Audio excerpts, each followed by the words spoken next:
About there.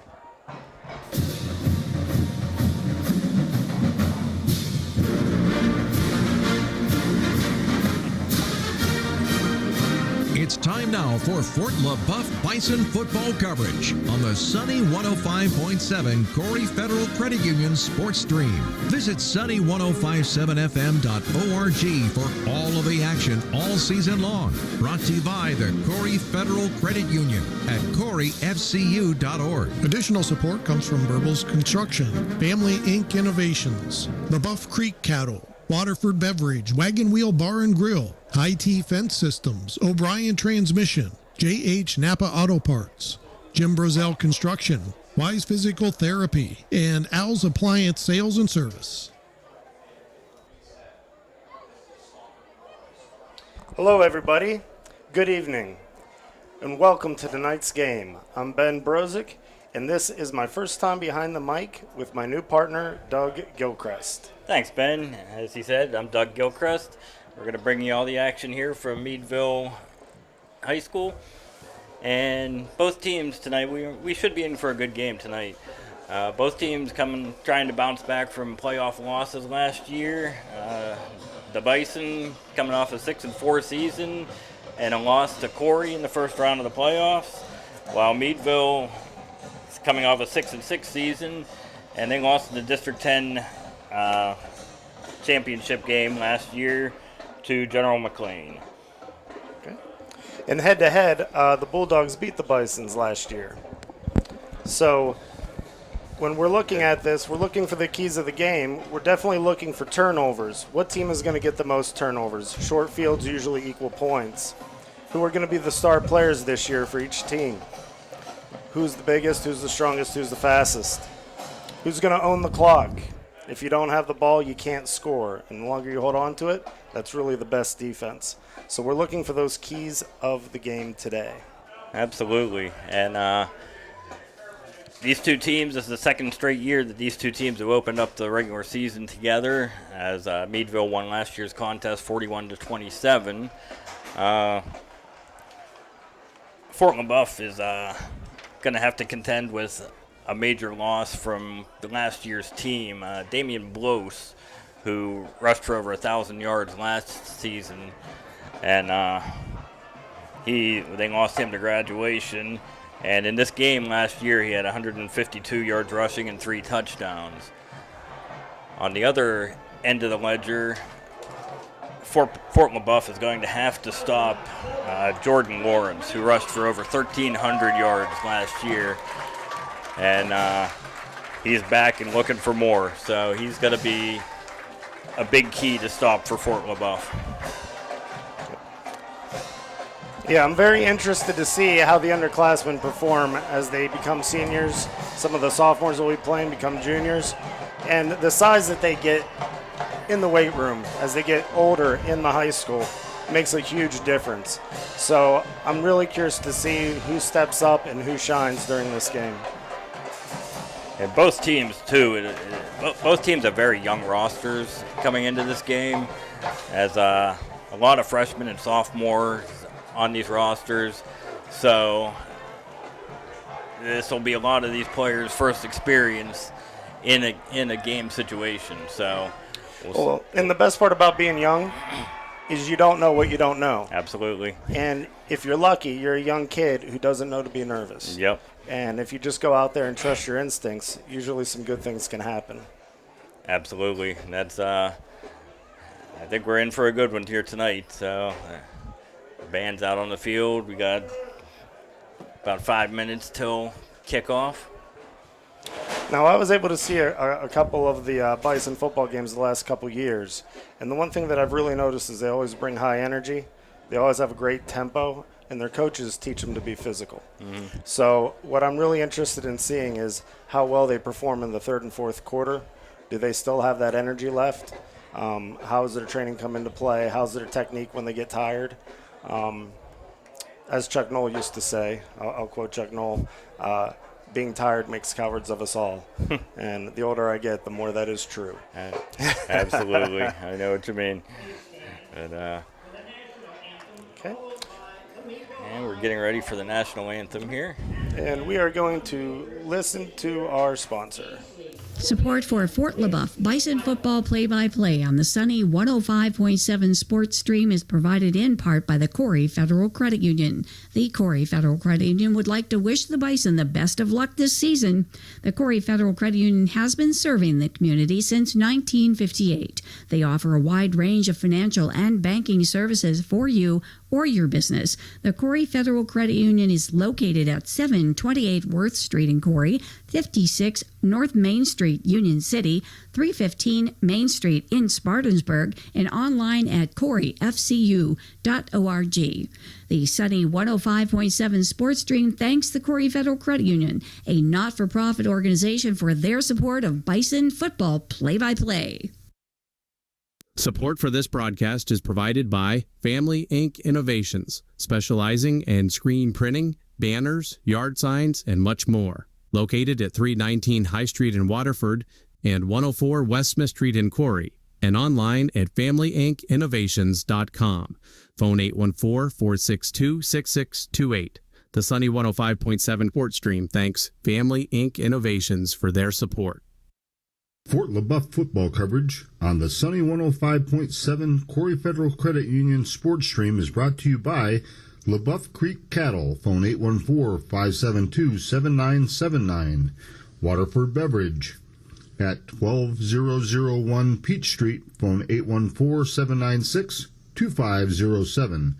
Wagon Wheel Bar and Grill at 12711 Route 19 in Waterford. Phone 814-796-2017. Okay, we're almost ready to begin, and I will tell you, it's pretty hot in this booth, but out on the field, it is the perfect August evening for a football game. The sun's setting, coming through the trees. There's hardly a breeze. I think the kids are going to enjoy themselves and have a great night tonight.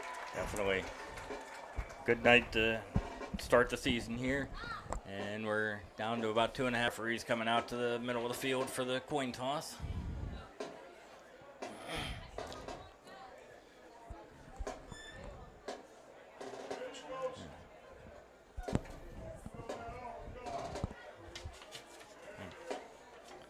Oh, okay. Out on the field today for our referees, our first referee is George Snyder. Our umpire is Nate Zamponia. The head linesman is Eldon Watson. The line judge is Josh Myers. And the back judge is Dave Rice. Good luck in today's contest, gentlemen. The captain's heading out to the field. Looks like we got number 54, Lucas Conley. Number 3, Jordan Lawrence. Number 7, Jacoby Thompson. And I can't see the other one for number, was that 30, I think? Yeah. Spiro Mountos for Meadville.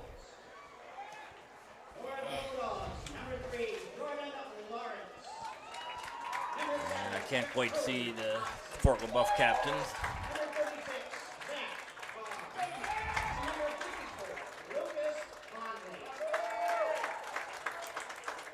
We're getting ready to kick off the 2025 high school football season here.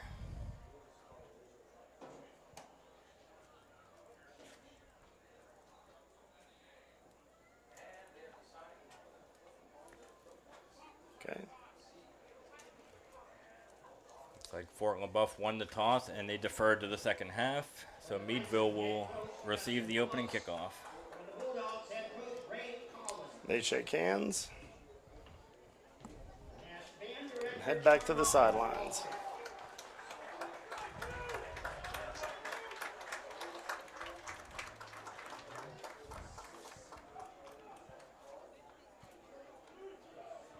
Fort Leboeuf trying to erase the memory of last year's tough playoff loss, 9-6, on a last-second field goal. You know, and sometimes that does linger with you. I think more with the coaches than anybody else, but I know as the players, you definitely hear about it as you're preparing for the week. Absolutely. It, as a former athlete myself, it you remember the tough losses more than you remember the wins sometimes. So Absolutely. So these returning players on this team are going to be hungry for a good season.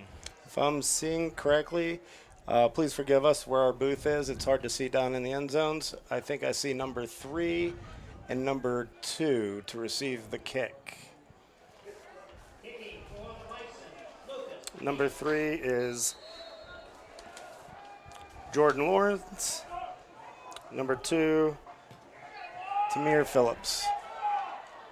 And the kick is in the end zone. No one will grab it. They will take the touchback. Nice kick to begin the season.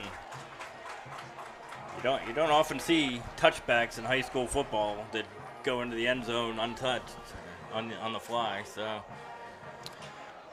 Meadville will begin at the 20-yard line.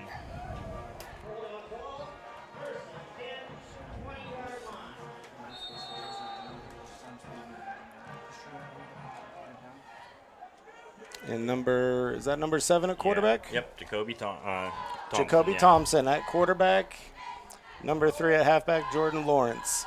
It's a pitch out to the left. He goes out, sweep, gets tackled down at about the 27-yard line. That was a good start to the game. Yep, give him about an 8-yard gain. See where they mark it. Yeah, about the 28, so. Yep. Jordan Lawrence looks like he has some speed to him. Absolutely. He's definitely going to be one to contend with in this game. Walking up to the line, wide receiver to the right, single back formation. Thompson drops back, doesn't end around, and they kind of get back to the line of scrimmage. Not quite sure if they did. Number 2, Tamir Phillips. Yep. Good job by the Fort Leboeuf defense not to be fooled on that one, as they stuffed out the end around for maybe a yard, maybe half a yard.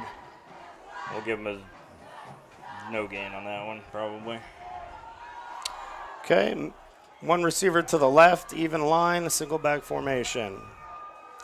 Thompson hands it off to the fullback. He goes up the middle. He's got 10, down at about the 42-yard line.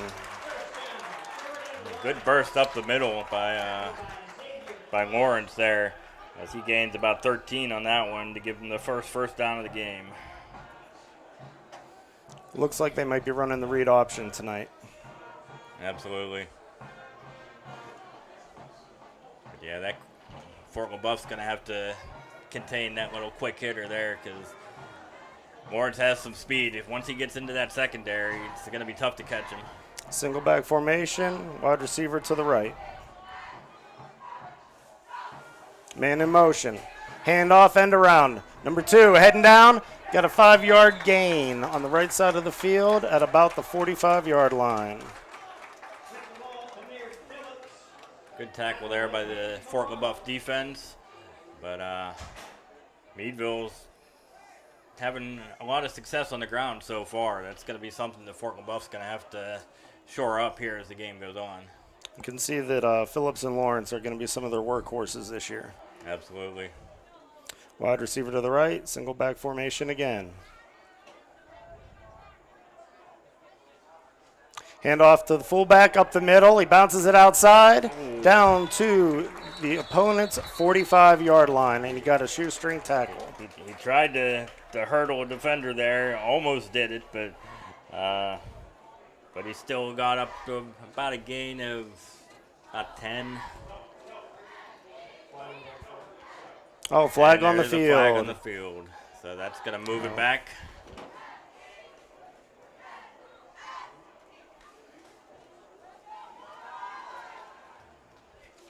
Didn't see what the call was, but kind of in the area of offensive holding, I would guess. Yeah, that's what it looks like to me. That hole did open up pretty quick, up the middle of the line. Yes, it did. Oh, here he goes. Yep.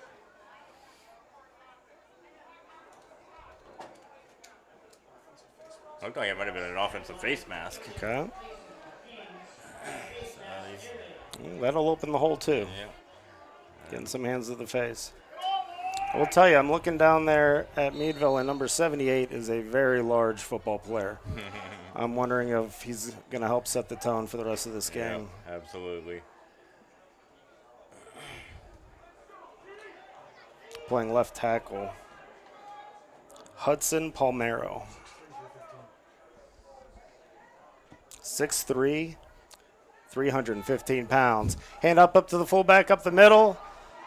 Oh, man, and there was a little bit of a scrum, and number 3, I would say, made it about 4 or 5 yards. Yep. Mr. Lawrence is running the football very well tonight. Yep. We'll give him about 8 yards on that carry, bringing up about a 3rd and 7, maybe 6. 3rd and 6. And they do like their single back formation, wide receiver to the right. Number 2 goes around. All right, it's a rollout. Number 7, he is going to be sacked back to the 30-yard line. Nice penetration by Fort Leboeuf there. They were not fooled at all, as we have a loss of about 15 yards on that play. The only one I saw there was number 27, Aiden Scrunchen, as part of that sack. Although they might give a couple players an assist. Mm-hmm. And that sets up the first punt of the season.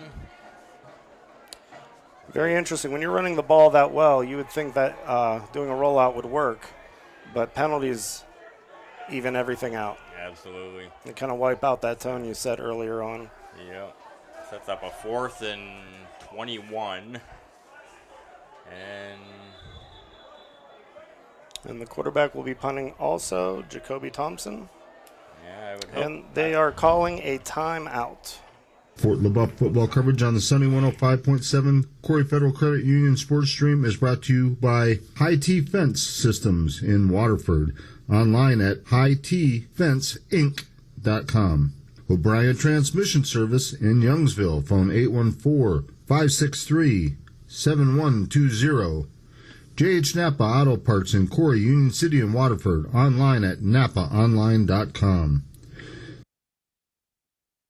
Fort Leboeuf football coverage on the Sunny 105.7 Corry Federal Credit Union Sports Stream is brought to you by Jim Brozell Construction at 9298 Peach Street in Waterford. Phone 814-866-2075. L's Appliance Sales and Service at 110 High Street in Waterford. Phone 814-796-4007.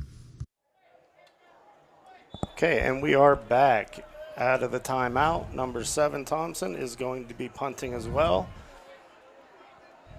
as quarterbacking. He's standing at about the 20-yard line.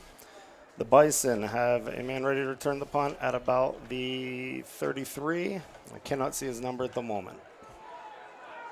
It's a really low line drive punt, bouncing. It looks like they're going to let it stop. Good bounce. As Meadville will down it at about the 23-yard line.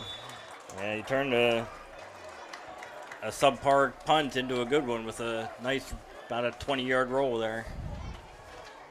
Well, and he was also punting with the sun to his back, so it was probably hard to see as the Absolutely. receiver. So that might have been a smart choice.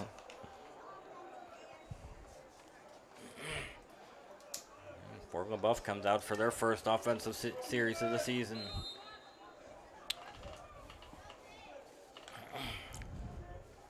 Dominic Walters brings the team up to the line. They are in a shotgun formation, 3 receivers, 1 halfback, 1 tight end to the left. Tight end goes in motion.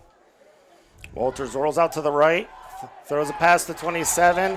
It's a little high and dropped, incomplete. Yeah, he had his man open. That was Aiden Scrutchen.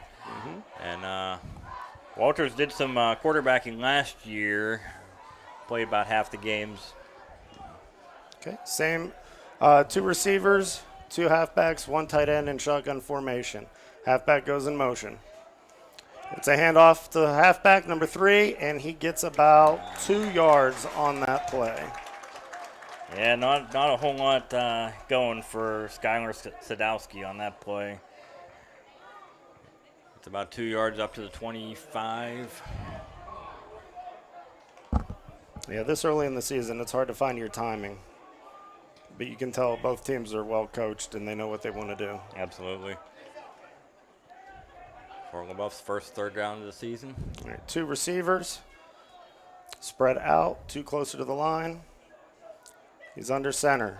Rolls out to the right and is sacked by number 56. No, he's not caught in the grass. No. He's able to flick the ball forward to number 27, but then he is still tackled. So that is about a 5 or 6 yard loss. Yes, that was that play was done from the get-go there. They didn't have much of a option there, and he did get rid of it, but there's too many Meadville defenders to do anything there, so that's a loss of a bunch, about 10, 8 or 10. Yep. Lucas Kantz back to kick the punt from the 16-yard line. The sun is in his eyes. Let's see if that has an effect on how he can receive the ball. Good snap, good hold, good kick. The return man comes up for it around the 50. It bounces. He might have touched it. He might have it. The Buffalo, or I'm sorry, the Bisons are on the ball, number 7. Let's see which direction the referees tell us the ball is going to go.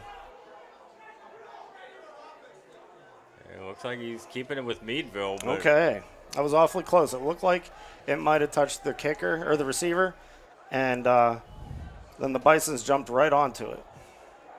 But it looks like he did not touch it. I don't know if he called that it didn't touch him or if the ball went out of bounds because he was awful close to the end line whenever he recovered it. But either way, almost a big break for the Bison on that one. You know what? I think he did. I think he went out of bounds when he jumped on it. Yeah. Okay, Walters in the shotgun. 3 wide. Rolls out to the left. Throws a good shot to the 40 down the sideline. And number 5 is out of bounds at about the 33 of their opponent. Yep, nice catch for Keith and Arnold on that one. Big gain out to the 35, about a 15-yard gain as Meadville is marching once again. Mark it at the 34, actually. Number 78 had a great block. Quarterback felt really confident coming around to the left side with that guy blocking. In the shotgun again, 3 wide. Handoff up the middle. A little bit of a delay handoff, and I'm sorry, the Bisons were right on that. Yep. 3 men tackled. Group effort. It was a nice penetration there by the defensive line, holding Lawrence to just 1 yard on that play.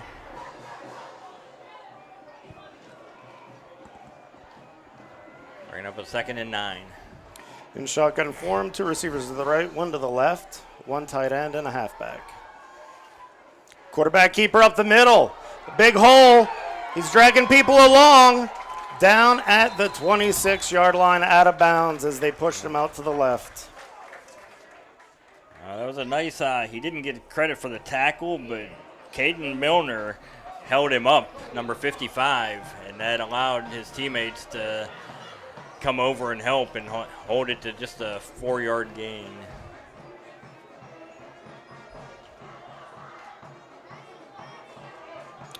Okay. Thompson is under center, single back, receiver to the left, going back to the first formation they had at the beginning of the game. Handoff to the halfback up the middle, and he is tackled immediately. So it is 4th down and 1 to go. The score is 0-0, folks, with 5:15 left. See what they probably elect to go for it here, 4th and short. 4th and about 2.5 here.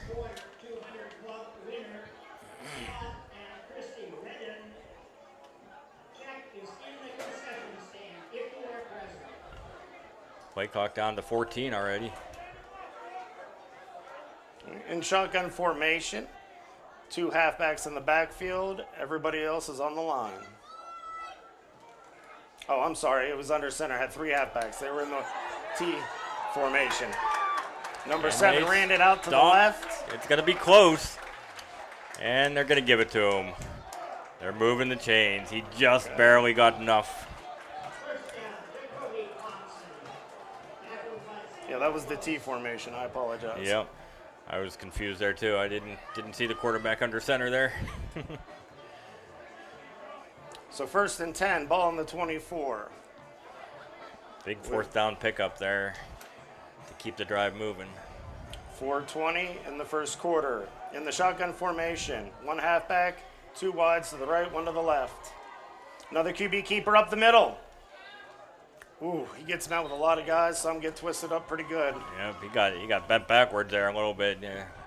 Good penetration by the Fort Leboeuf defensive line there. Held him to about a 2-yard gain. Yeah, they're going to keep it as 2nd and 10 on the 22.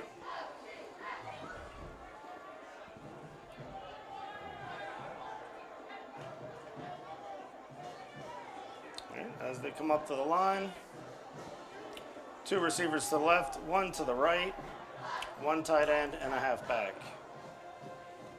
Back to pass in the shotgun. He rolls out to the left, throws it to the corner of the end zone.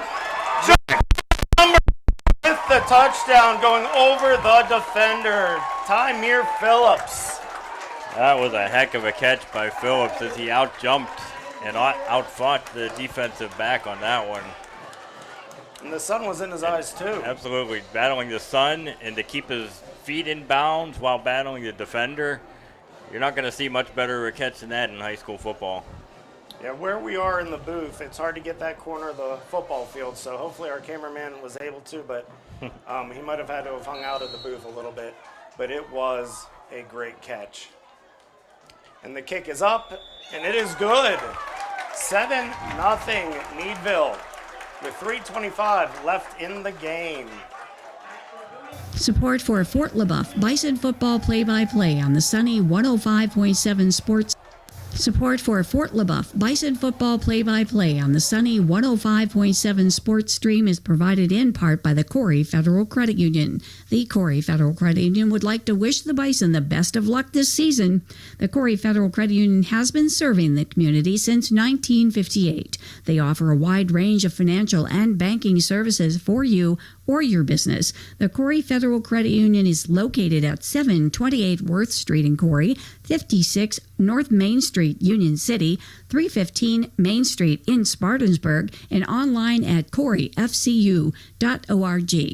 The sunny 105.7 Sports Stream thanks the Corry Federal Credit Union, a not-for-profit organization, for their support of Bison football play-by-play. The kickoff, my cameraman told me that you guys were able to see that touchdown catch. He said he was able to get it, so that's a good thing. All right, they're going to kick off at the 40 with 3:25 left in the first quarter. We'll see how the Bison respond to their first deficit of the young season here. Just under 3.5 minutes to go here in the first quarter. Let's see, who do we have returning kicks? Is that number 6? No, that's not number 6. 5. Looks like 5, maybe. No, we will let you know as soon as we can tell. If it is 5, that's Xavier Blows. Good line drive kick to the right side of the field. They get it at the 5, bring it up the left sideline. Makes one guy almost miss, out to the 22. It was an arm tackle. Yeah, and that was number 7, Vicky Vomero, turning that one. Usually plays wide receiver or DB. A nice shoestring tackle there to upend him at the 23-yard line. 1st and 10 on the 23. 3:18 left in the quarter. Walters at quarterback in shotgun. 2 receivers to the right, 1 to the left, 1 halfback. Hands it off up the middle. Gets some contact, breaks away, keeps the pile moving. That is a well-earned, 3-4 yards. He earned that well. That is number 3, Skylar Sadowski. You could tell he definitely hit the weight room this offseason. Absolutely. He just kept turning those legs there. He would not go down. And that's one of the tougher 4-yard runs you're going to see. 2nd and 6, ball on the 27. 2:48 left in the first quarter. Thompson under center. Single back formation, 2 receivers. Read option, quarterback keeper. He almost fumbled, but did not. Okay, so Walters got hit. The ball slid down his leg a little bit, but he was able to hold on to it. Yep, that was a nice job for him to keep a hold of that ball. Only a 1 yard gain, but it could have been a lot worse.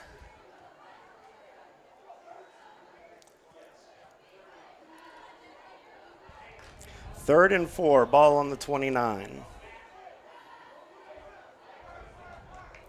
Looking to get it to the 33-yard line for a first down.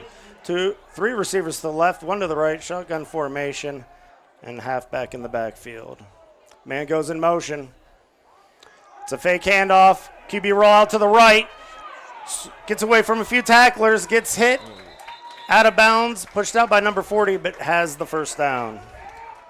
Good tough run in there by Dominic Walters. As the tackle was made by Cameron Overly for Meadville. It's going to be interesting to see how they respond to that touchdown. That usually does get you a little fired up. They don't want to play their whole game in this drive, but you can tell they're coming out with a little bit more energy. 3 receivers to the left, 1 to the right, in shotgun formation. 1 halfback. 27 goes in motion. Going down the sideline, just overthrew his receiver on the opponent's 35-yard line. Number 7, if he would have been able to get to that, that would have been a touchdown for sure. Yep. Flag is on the play in the area of holding. Yeah, he didn't put enough air under that ball and let the receiver run under it. But it looks like it would have come back anyway. It was a beautiful pass. It was. Just a little off.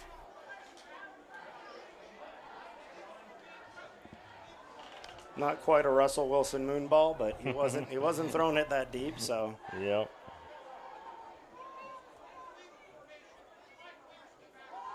Oh, illegal formation. They had too many people in the backfield. Yep. Okay. So it is now, let's see. It says 2nd and 10, but I think it's more like 2nd and 15. Yep. In the shotgun formation, 27 goes in motion. Rolls out to the left. Gets away from a tackler. Runs it up to about the 40-yard line and runs out of bounds. Good run there around end for about 8 yards for Dominic Walters. Bringing up a 3rd and manageable after having a 2nd and long. And Walters is sneaky fast. It looked like those guys were going to get to him, and he had a quick little step every time they reached out for him. They still show 2nd down. Was that I don't that think, penalty on 1st down or? the scoreboard says 2nd and 14, but I Yeah. think it is 2nd and 8. Yeah. 3 wide receivers, 1 halfback. Tight end in motion, handoff up the middle. Oh, he breaks it big. He breaks it big. He could go all the way. They dive for him. He steps out of it. Touchdown, Sadowski. What a run. 61 yards up the middle. That offensive line created a huge hole for him. He was almost untouched into the secondary. He was, and he had the sense enough that when that last tackler dove for him, he had the sense enough to kind of do that high step with his feet. Absolutely. Number 13 out to kick, Lucas Kantz. And the sun is going behind the trees a bit much, and not much of the field is covered by the sunlight, so that shouldn't be as much of an issue right now.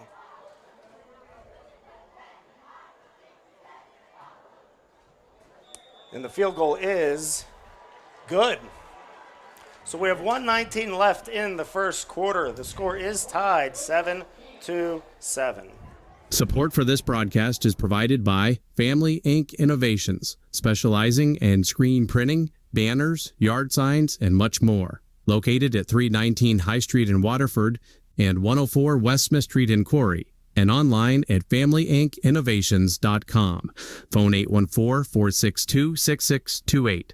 The Sunny 105.7 Fort Stream thanks Family Ink Innovations for their support.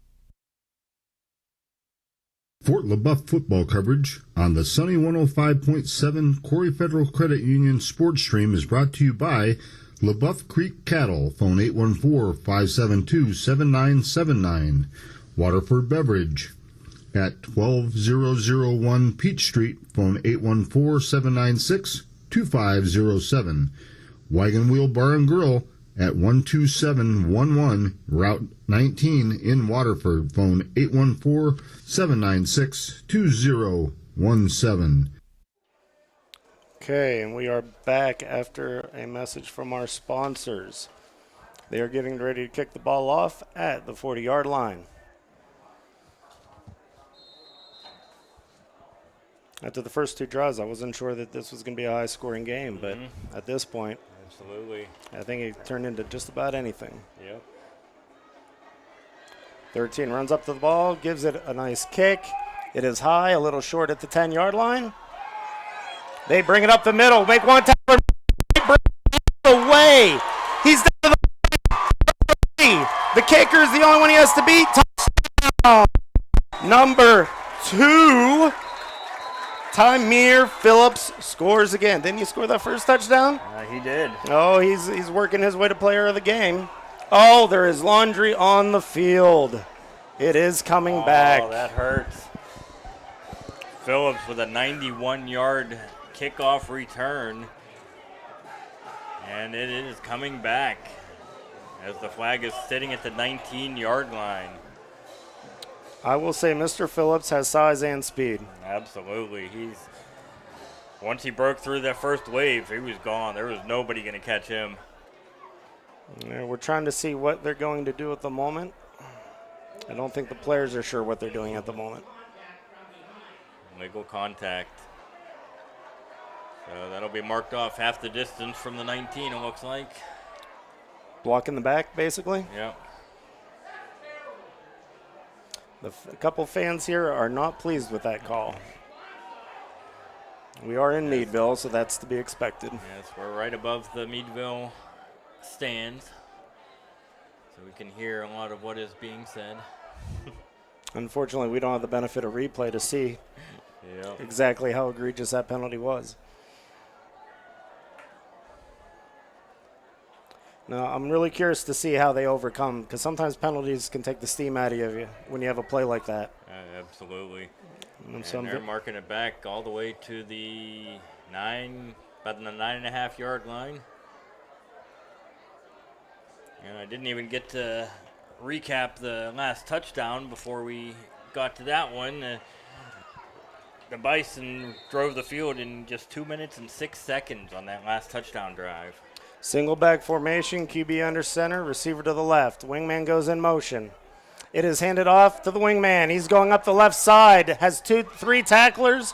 Getting pushed back. Forward progress might have him near the 12-yard line. We will see. There's 54 seconds left with the clock running in the first quarter. That looked like 24. Was that who ran that? I could not tell at this angle. It is 2nd and 5 with the ball on the 14. The Bulldogs come up in the formation that's been working. Receiver to the right, single back, 2 wingmen. Going in motion. Hands it off to the halfback. He gets met immediately by 3 Bison and gets promptly put on his back. He fought it well. There was nowhere to go on that play. Number 3, Sadowski. No, I'm sorry.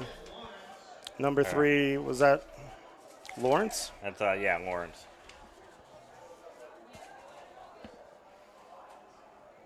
One of the few times they've contained Lawrence in this game. All right. End of first quarter. Scores tied 7-7. Fort Leboeuf football coverage on the Sunny 105.7 Corry Federal Credit Union sports stream is brought to you by High T Fence Systems in Waterford. Online at hightfenceinc.com. O'Brien Transmission Service in Youngsville. Phone 814-563-7120.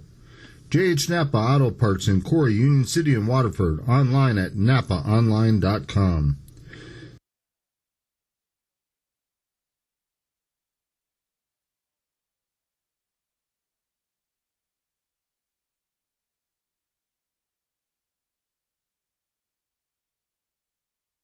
Fort Leboeuf football coverage on the Sunny 105.7 Corry Federal Credit Union Sports Stream is brought to you by Jim Brozell Construction at 9298 Peach Street in Waterford. Phone 814-866-2075. Al's Appliance Sales and Service at 110 High Street in Waterford. Phone 814-796-4007.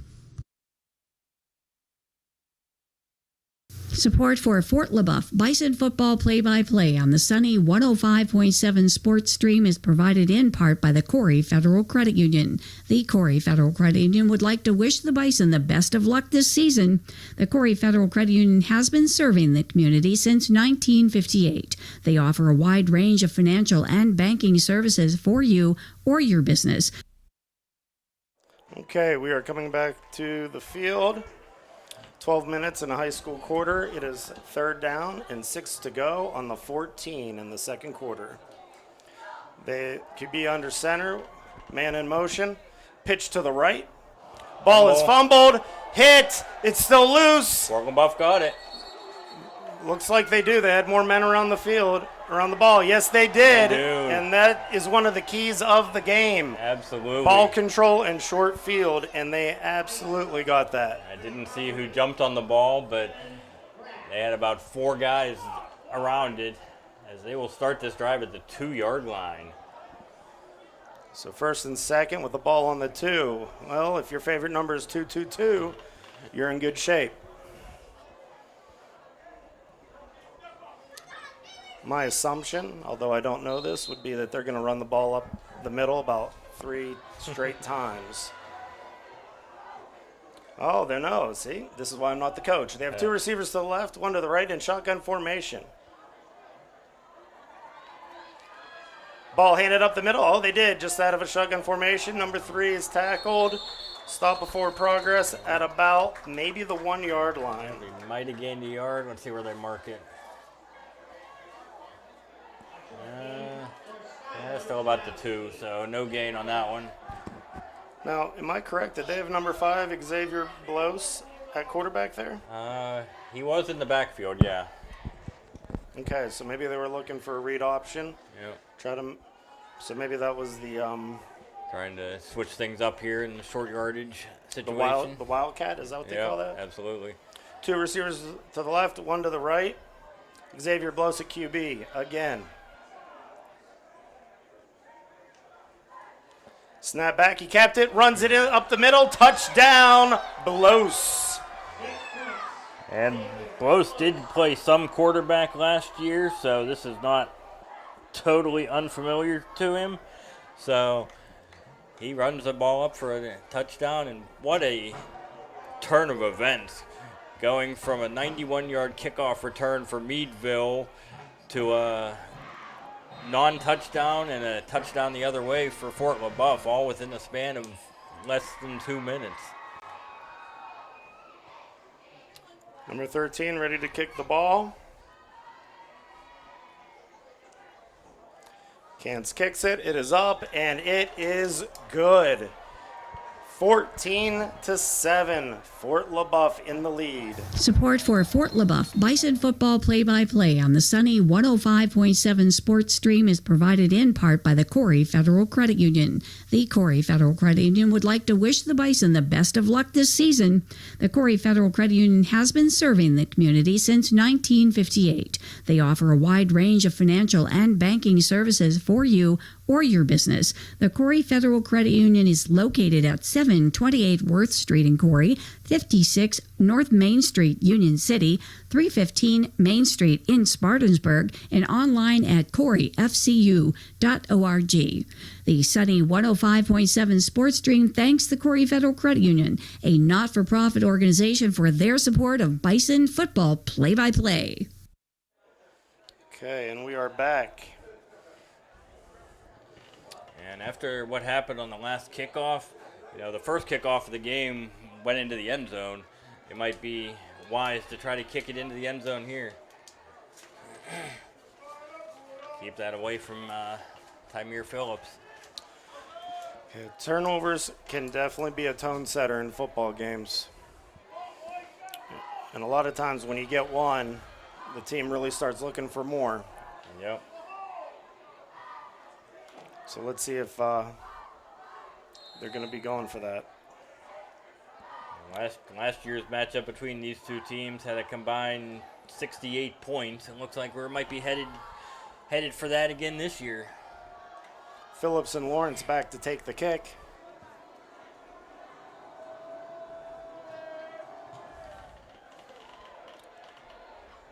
And the ball hits the end zone and out of bounds. 10:59 left in the second quarter. They will start the drive 1st and 10 at the 20-yard line. Yeah, like I said, I don't think they're going to want to mess around with any returns the rest of this game on kickoffs. The more you take Phillips out of the game, the better for if you're Fort Leboeuf. Absolutely. He's a game changer for sure.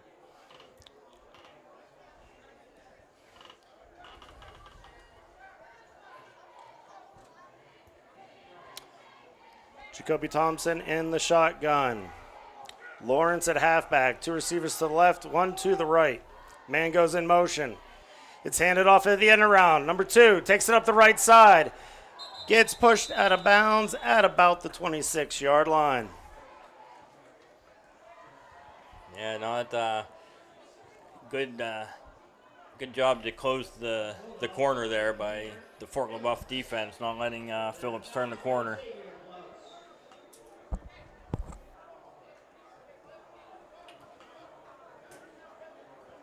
Starting to cool out on the football field. That's going to be good for the football players. Shotgun formation, 2 to the right, 1 to the left. 2nd and 10. Handoff up the middle. Gets hit by 2 defenders and is down. He might, I'm not sure. Might give him a yard on that play. It actually wasn't 2nd and 10. I don't think the scoreboard made the adjustments right. That was more like 2nd and 4. Yeah, it was 2nd and 4, so now it's 3rd and 3. Okay. There's a little bit of a bobble on the snap that kind of threw off the timing there of the handoff. 2 receivers to the right, or 1 to the right, 2 to the left. Shotgun formation.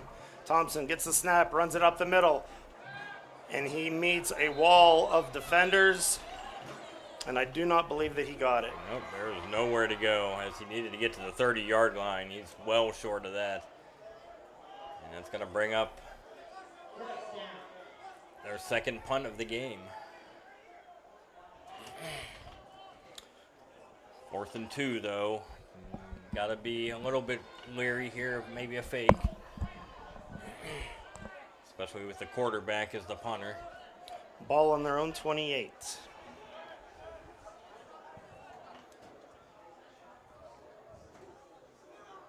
Oh, man goes in motion. Yeah, Flag, false start. It was a punt, but it looked like they tried to trick the defense. Yep. Yeah, someone moved early on that one. And that'll move it back to the 23, so that'll take away any possibility of a fake there. But that was a much better punt than his first punt of the game. Yeah, I can't remember how many times I've seen a guy go in motion on a punt, even a fake punt. Absolutely. Yeah, you So don't see that too often. And he confused his own team, I think, as opposed to maybe getting the I'm defense. I'm curious to how that play was supposed to play out. Right. He did punt it, so I think that maybe it was just to kind of mess with him a little And bit. it might have been to try to draw him off sides to get a free first down. There you go. Man goes in motion again. They're in the same formation. And it is a nice punt to the 40-yard line of Fort Leboeuf. He takes it to the 45, to the 47. Forward progress is stopped. So a 7-yard gain. That was Xavier Blos on the return there.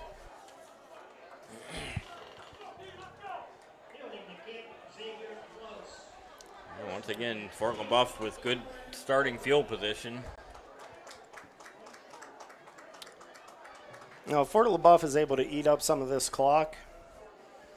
So when Meadville gets the ball, they don't have much time to go downfield. That could put them in a really, really good position. Fort Leboeuf kicked it off, so they'll get the ball after halftime. Absolutely. So it's always nice to score right before half, although we're a little bit away from that. Yep. And it's always nice to get that ball and score right away. Got a timeout After by halftime. Meadville here. Timeout by Meadville. Fort Leboeuf football coverage on the Sunny 105.7 Corry Federal Credit Union sports stream is brought to you by Leboeuf Creek Cattle, phone 814-572-7979. Waterford Beverage at 12001 Peach Street, phone 814-796-2507. Wagon Wheel Bar and Grill at 12711 Route 19 in Waterford, phone 814-796-2017. Fort Leboeuf football coverage on the Sunny 105.7 Corry Federal Credit Union sports stream is brought to you by High T Fence Systems in Waterford, online at hightfenceinc.com. O'Brien Transmission Service in Youngsville, phone 814-563-7120. J.H. Napa Auto Parts in Corry, Union City, and Waterford, online at napaonline.com. Okay, and we are back. It is 1st and 10 with the ball on the 44 in the second quarter with 8:55 left on the clock. In shotgun formation, 2 receivers to the right, 2 to the left. Man goes in motion. Quarterback runs it out the right side.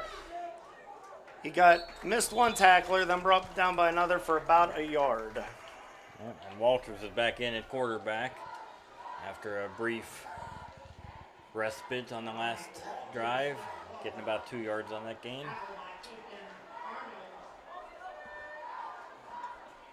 It's a lot different when you're playing a game and you're ahead than when you're behind. Absolutely. The playbook opens up a little bit more Yep. for you. 1 receiver to the right, 1 receiver to the left. 2 at tight end, single back formation. QB under center. 27 goes in motion, hands the end around. Is met immediately by 3 tacklers. Pushed forward by number 5, his own teammate. And it's probably going to be about 3rd and 8. About 2 yards on that gain there. That was Aiden Struzan. I apologize if we're not getting all these names completely correct. This is our first game. The Bison come up to the line. 2 receivers to the right, 1 to the left in shotgun formation. Snap, he's back to pass, steps up in the pocket. Looks like he has a lot of room to run. Breaks 2 tackles. Breaks another 2 tackles. Carries number 2 down to the 15-yard line. He gets picked up and dropped at the 15. That was a great run. What a run. Walters about 35 yards on that scamper up the middle. As once he broke through the line, there was not much resistance there. That was good blocking, and he read his blocks well. He knew which way to go with each block. Absolutely. Yeah. That's a smart football player. Yep. He almost went the distance, but wasn't able to get out of that last tackle there. 2 receivers to the right, 1 to the left. Shotgun formation, halfback in the backfield. Number 27 playing wing. Takes the snap, hands it off, delay draw to the left. Number 0 takes it down to the 10-yard line. That is Brady Black. If I'm not mistaken, that might have been his first touch of the ball. Absolutely, yep, it was. So we are now at 2nd and 5 on the 10-yard line with 6:32 left in the game. Or, I'm sorry, in the second quarter. Timeout is called, so we will listen to our sponsors. Fort Leboeuf football coverage on the Sunny 105.7 Corry Federal Credit Union sports stream is brought to you by High T Fence Systems in Waterford, online at hightfenceinc.com. O'Brien Transmission Service in Youngsville, phone 814-563-7120. J.H. Napa Auto Parts in Corry, Union City, and Waterford, online at napaonline.com. Fort Leboeuf football coverage on the Sunny 105.7 Corry Federal Credit Union sports stream is brought to you by Jim Brozell Construction at 9298 Peach Street in Waterford, phone 814-866-2075. Al's Appliance Sales and Service at 110 High Street in Waterford. Phone 814-796-4007. Okay, and we are back with 6:25 left in the second quarter. It is 2nd and 5 with the ball on the 10-yard line. It is 14-7. Fort Leboeuf is winning, and they are moving down the field, ready to score again, it seems. And that timeout for Meadville was their third and final of the first half, so we'll see if that comes into play late in the half here. 2 receivers to the right, 1 to the left. 1 halfback, 1 wing back. Shotgun formation, hands it up. Oh, fake draw, QB keeper, down to the end zone.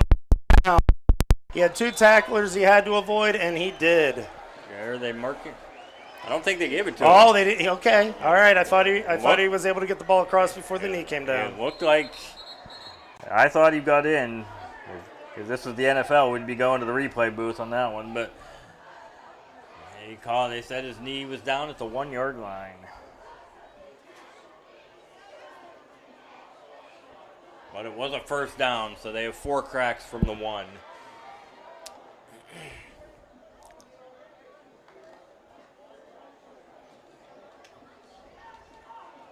That was Walters who ran the ball. I'm curious if they're going to bring Xavier Blows back in like they did last time. 1 receiver to the right, 2 to the left, shotgun formation. Brady Black at halfback. Dominic Walters at quarterback.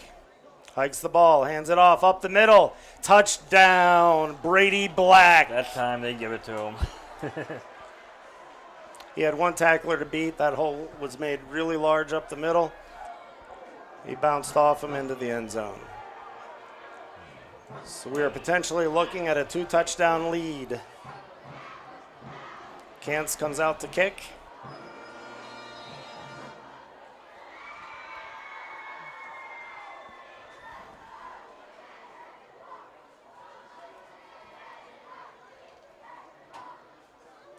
Bad snap. Kantz has the ball. He's running out to the right, looking for somebody to throw to. Throws it up in the air to number 3, and it just gets batted away. It looks like number 3, Sadowski, was playing a little bit of defense on that one. Yep.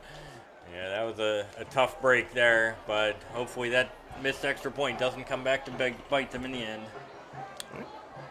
A word from our sponsor. Support for Fort Leboeuf Bison football play-by-play on the sunny 105.7 Sports Stream is provided in part by the Corry Federal Credit Union. The Corry Federal Credit Union would like to wish the Bison the best of luck this season. The Corry Federal Credit Union has been serving the community since 1958. They offer a wide range of financial and banking services for you or your business. The Corry Federal Credit Union is located at 728 Worth Street in Corry, 56 North Main Street, Union City, 315 Main Street in Spartansburg, and online at corryfcu.org. The sunny 105.7 Sports Stream thanks the Corry Federal Credit Union, a not-for-profit organization, for their support of Bison football play-by-play. Okay, and we are ready to kick the ball off. It is, oh no, wait a minute. I see the scoreboard says 21-7, but they did not make the extra point. No, yeah, they need to correct that. But yes, it is 20-7. Okay. I mean, if they want to keep that mistake, I'm sure the Bisons wouldn't mind. Yep. Now with 6:10 left and no timeouts, as you said earlier, that could come into play. And with the Bison getting the opening kickoff in the second half, this is a big defensive stand for them. Ball is kicked to the end zone. They're going to let it go. Bounces into the end zone. Touchback.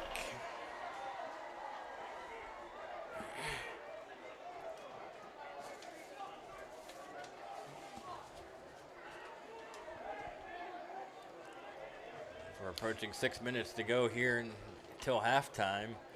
Fort Leboeuf, the 3A school, beating the 4A Meadville Bulldogs by 14.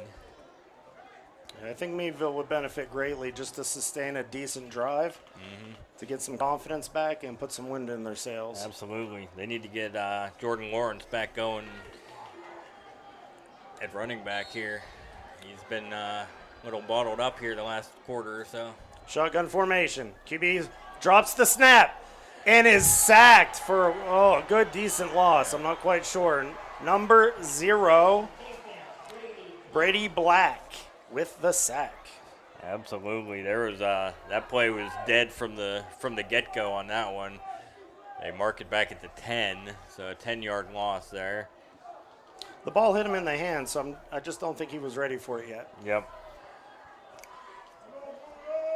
They have it at 2nd and 20 with the ball on the 10-yard line with 5 minutes and 35 seconds left in the game. The clock is running. 2 receivers to the left, 1 to the right, wingman to the right, and a halfback. QB takes the snap, looks deep, throws it down the left side along the hash marks. Almost a jump ball catch with 2-3 defenders in the area. Knocked down. Yeah, there were 2 Meadville receivers in the area. Got tipped by the first guy and almost tipped right to Tymeer Phillips, who would have walked into the end zone if he was able to corral that one. Yeah, it almost looked like LSU back when they played Nick Saban. Remember that? Absolutely. Yep. The old tip drill there that almost worked for them. Well, that's some decent arm strength. He got it down the field pretty decent. He did. 3 receivers, or 2 to the left, 1 to the right. 1 wingman, 1 halfback. Shotgun formation. Rolls out to the left. Throws it, wide open at about the 22-yard line was Phillips, but the ball was low and away towards the out of bounds. We're having a little bit of scoreboard issues here. They don't have the yards to go or the yard line lit up right now, but it is 4th and 20 at the 10. It looks like the Meadville Bulldogs are playing a little tight at the moment, and hopefully they'll be able to get some positive plays to loosen up a little bit. They are in punt formation. Punter is standing at the goal line. It's a line drive punt up the middle, caught at about the 45, brought to the 40, misses a few people, and is now brought onto his back at the 37, and a flag is thrown. That was number 5, Xavier Belos. I am not sure what the penalty is. It was right near the tackle. Oh, he got thrown down pretty hard. I don't think they would have gotten him for unnecessary roughness, but It didn't seem that way, did it? No. It was a hard tackle, but nothing egregious in my opinion. Exactly. But I am not the referee. That was a nice return there by Belos. They're screaming for a player to come out, but the referees are still talking. Yeah. Still trying to decide on the penalty. Face mask on the Meadville Bulldogs. Okay. So where might that move the ball? That'll move it up 15. Oh, there's a 5-yard face mask up to the 32. Yeah, I know in the NFL, didn't they make all face masks 15? Right. Yep. So in high school, they still have the 5-yard face mask. So just because I'm a little older, I think I prefer that rule. I like the aggressive play, but I understand why the NFL changed it. right. Exactly. Ball is on the 32-yard line, 1st and 10 with 5 minutes and 7 seconds left to go in the second quarter. 2 receivers to the right, 1 to the right, 2 to the left, wingman and halfback, as we've seen most of this game. Hands it off up the middle. Number 3 takes it around the outside, runs over a man. Oh my goodness! Oh, that was a Mike Allstott. I'm sorry, I can't even talk. I'll let you take it. That was unbelievable. That was Mike. Now you got me saying Mike. Skylar Sadowski with a what a run. That brings back shades of John Riggins back in the day. Ooh. But that was he just ran over that defender for a first down run of about 12 yards. 1st and 10. Ball on what seems to be the 22. Shotgun formation. Handoff again, up the middle. He met with a lot of tacklers. He's dragging a few. He will not go down. Yeah, I'm surprised they didn't call forward progress sooner. He still hasn't gone down, but they have called the play dead. And he is at the 20-yard line. So it should be about 2nd and 8 with the ball on the 20. And I'll tell you, Fort Leboeuf can eat up this clock and bring it down to about a minute left. It seems reasonable. Yep. That's going to put them in a great position coming out of halftime. Yep, especially with Meadville with no timeouts left. If they get a first down without a touchdown, they'll be able to bleed a lot of this clock off. Brady Black gets the ball again. Coming around the right side. He breaks the tackle, pushed out of bounds at about the 7. And you can tell Meadville's tired. They're playing on their heels. I think every block on that play was won. Yep. They're, Fort Leboeuf's pretty much having their way right now with the running game. They're not even having to throw the ball as they have another 1st and goal here as they try to put this game away. 1st and 7. Ball on the 7 with 4 minutes and 5 seconds left on the running clock. Receiver to the left, receiver to the right. Offset I pistol formation. Number 1's quarterbacking, hands it off to number 5, around to the left. So Dominic Walters was out there. And number 5, Xavier Blos, ran the ball out to the left. It is 2nd and 7. About 2nd and 9. No, lost about 2 yards on Loss that of play. about 2 yards, okay. 2nd and 9, 3:36 left in the second quarter. This is getting very exciting.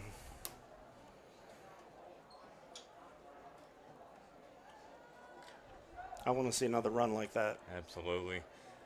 That was impressive. Hit him so hard his puppy dog felt it. Yep. All right, in the shotgun, 2 halfbacks, 2 receivers. Hands it off, up the middle. Oh, no, it was a fake handoff. QB keeper went up the middle. I'm not sure he got anything on that one. Yep, very short gain on that one. But they are eating up the clock. It's going to be hard for Meadville to get down to the field and score with only 2 minutes and 52 seconds if the game continues at the same pace it has been. Absolutely. Down under 3 minutes to go. They could really use a turnover right now, Yep. the Bulldogs. 3 receivers to the right, 1 to the left, single back shotgun formation. Walters rolls out to the right, throws it across the hash, and it is dropped. Hit number, is that 18? Right in the chest. 2 defenders were there. They were able to knock it out. Yep, that was, you said 18? Yep, Jonathan Hines. Yeah, Jonathan Hines, yep. That was a tough one. It hit him right in the breadbasket there at the 1. Yeah, he'll be kicking himself later. Yep, looks like they're going for a field goal here. That was a well-drawn play, and I'm sure he wants that back. Yep. 9 times out of 10, he probably catches that. Maybe 99 out of 100. Absolutely. Now we're going for a field goal. It's 4th and 9 on the 9-yard line with 2:28 left. A 27-yard field goal. And it is up, and it is good. He had plenty of leg on that one. So it is 23-7 with 2:19 left in the second quarter. Support for this broadcast is provided by Family Ink Innovations, specializing in screen printing, banners, yard signs, and much more. Located at 319 High Street in Waterford and 104 West Smith Street in Corry, and online at FamilyInkInnovations.com. Phone 814-462-6628. The Sunny 105.7 Sports Stream thanks Family Ink Innovations for their support. Fort Leboeuf football coverage on the Sunny 105.7 Corry Federal Credit Union Sports Stream is brought to you by Leboeuf Creek Cattle. Phone 814-572-7979. Waterford Beverage at 12001 Peach Street. Phone 814-796-2507. Wagon Wheel Bar and Grill at 12711 Route 19 in Waterford. Phone 814-796-2017. Okay, and we are getting ready for the kickoff with 2:14 left in the second quarter. Kantz has proven that he has a pretty decent leg, and he's very consistent. So let's see if we can get another touchback. Absolutely. A little bit more of a line drive. Lands at the 8. Picked up. Run down the sideline. Coming up across the middle. Breaks a tackle, breaks another tackle. Going down the sideline, has 2 men to beat. He does. Go all the way. Down. Is that 2? I believe that is number 2 for the Bulldogs, Tymeer Phillips. Wow. We knew he was dangerous, and he just made this a ball game again. The one thing that the Fort Leboeuf Bisons didn't want to see just happened. That was his second return of the game. The first one got called back, and that was about 92 yards there on that return. Yeah, very well could have been. I think you're correct.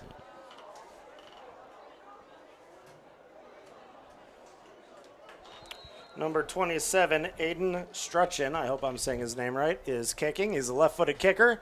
The ball is up, and it is good. He's got a decent leg. I went through there pretty quick. Well, folks, we have ourselves a ball game, 23-14 with 1:59 left in the second quarter. Fort Leboeuf football coverage on the Sunny 105.7 Corry Federal Credit Union Sports Stream is brought to you by High T Fence Systems in Waterford. Online at hightfenceinc.com. O'Brien Transmission Service in Youngsville. Phone 814-563-7120. J.H. Napa Auto Parts in Corry, Union City, and Waterford. Online at napaonline.com. Fort Leboeuf football coverage on the Sunny 105.7 Corry Federal Credit Union Sports Stream is brought to you by Jim Brozell Construction at 9298 Peach Street in Waterford. Phone 814-866-2075. L's Appliance Sales and Service at 110 High Street in Waterford. Phone 814-796-4007. Okay, and we are ready for the kickoff. This is turning into a really good game. That was a well-needed return for Meadville there with just under 2 minutes to go in the first half. They were on the verge of going down big. Well, and these fans just woke up. Yep. That's for sure. And you see a little pep in their step right now. And the kick is up to the end zone. They'll get it at about the 3-yard line. Bringing it down the left side. Makes one man miss on an arm tackle. He's getting pushed out of bounds. Number 7 with the return. Micah Vomero. He had a great run. He just had 3 Meadville Bulldogs with better angles for the tackle. Yep, setting Fort Leboeuf up in good field position once again. I'm just very impressed at how these coaches have gotten these teams ready to play. Absolutely. First game of the year is sometimes a tough ask, but both of these teams have come ready. 3 receivers to the right, 1 to the left. Single back in shotgun formation. Ball is snapped. He takes a 2-step drop. Goes down the left side to number 7. Hands. And a penalty. So there might be pass interference. There will be pass interference on number 24 of Meadville, Jamel Mitchell, which that does not make the fans happy. Yeah, I think the contact happened a little bit before the ball got there, and there might have been some residual once the ball got there. It did hit him in the hands. Yep, but there definitely was contact. And, of course, the Meadville Bulldog fans are not happy with that call. Let's see. Oh, they're calling. Or are they calling it on Fort Leboeuf? No, pass interference, yep. Oh, no, they're calling it on the Bulldogs. Okay. Yep. So that's going to move the ball up to the Meadville 45-yard line, as in high school it's a 15-yard penalty, not a spot foul. Okay, so it's 1st and 10 on the 45 with 1 minute and 43 seconds left to go in the second quarter. And Fort Leboeuf is looking to score. 2 receivers to the right, 1 to the left, 1 halfback, 1 wing man. Shotgun, drops back, looking for everybody, moving to the right, moving around the pocket, tosses it up down the 20, in and out of his hands. So Aiden Scrutchin dropped that one, but he had a defender right there for the tackle. Yeah, that was a nice pass. Oh, there's another flag. That one's probably going to be coming back in the offensive backfield. It is offensive holding.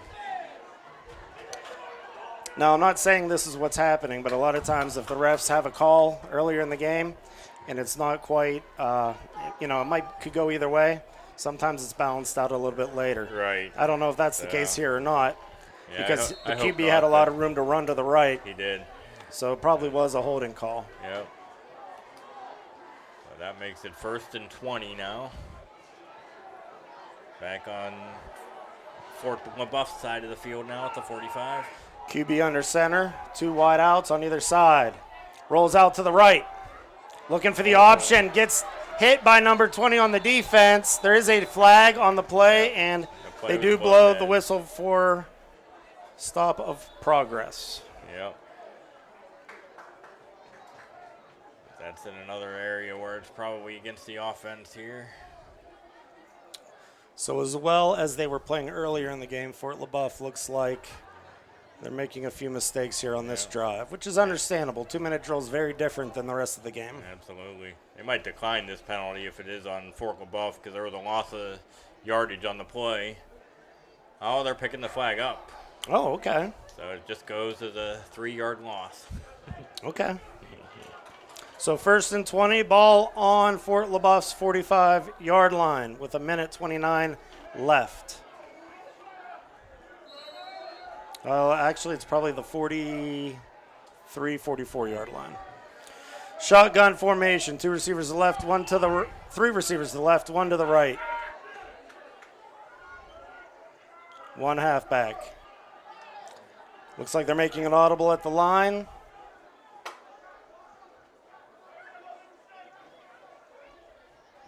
Ball snapped, drops back, rolls out to the left, looking downfield. Avoids it, but steps out of bounds at about the 45-yard line.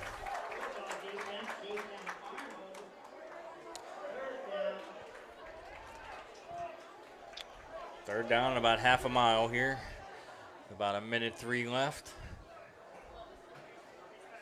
I think at this point they'll just be content with running the clock out and going into halftime. Meadville with no timeouts left. They can drain 45 seconds off the clock here and punt with about 20 seconds left. I wouldn't be surprised if they do a draw play, screen, something short across the middle, hoping to get the run after the catch. I think the last thing you want to do is turn the ball over right here. Absolutely. And give Meadville an easy score. Yep. And we are calling a timeout.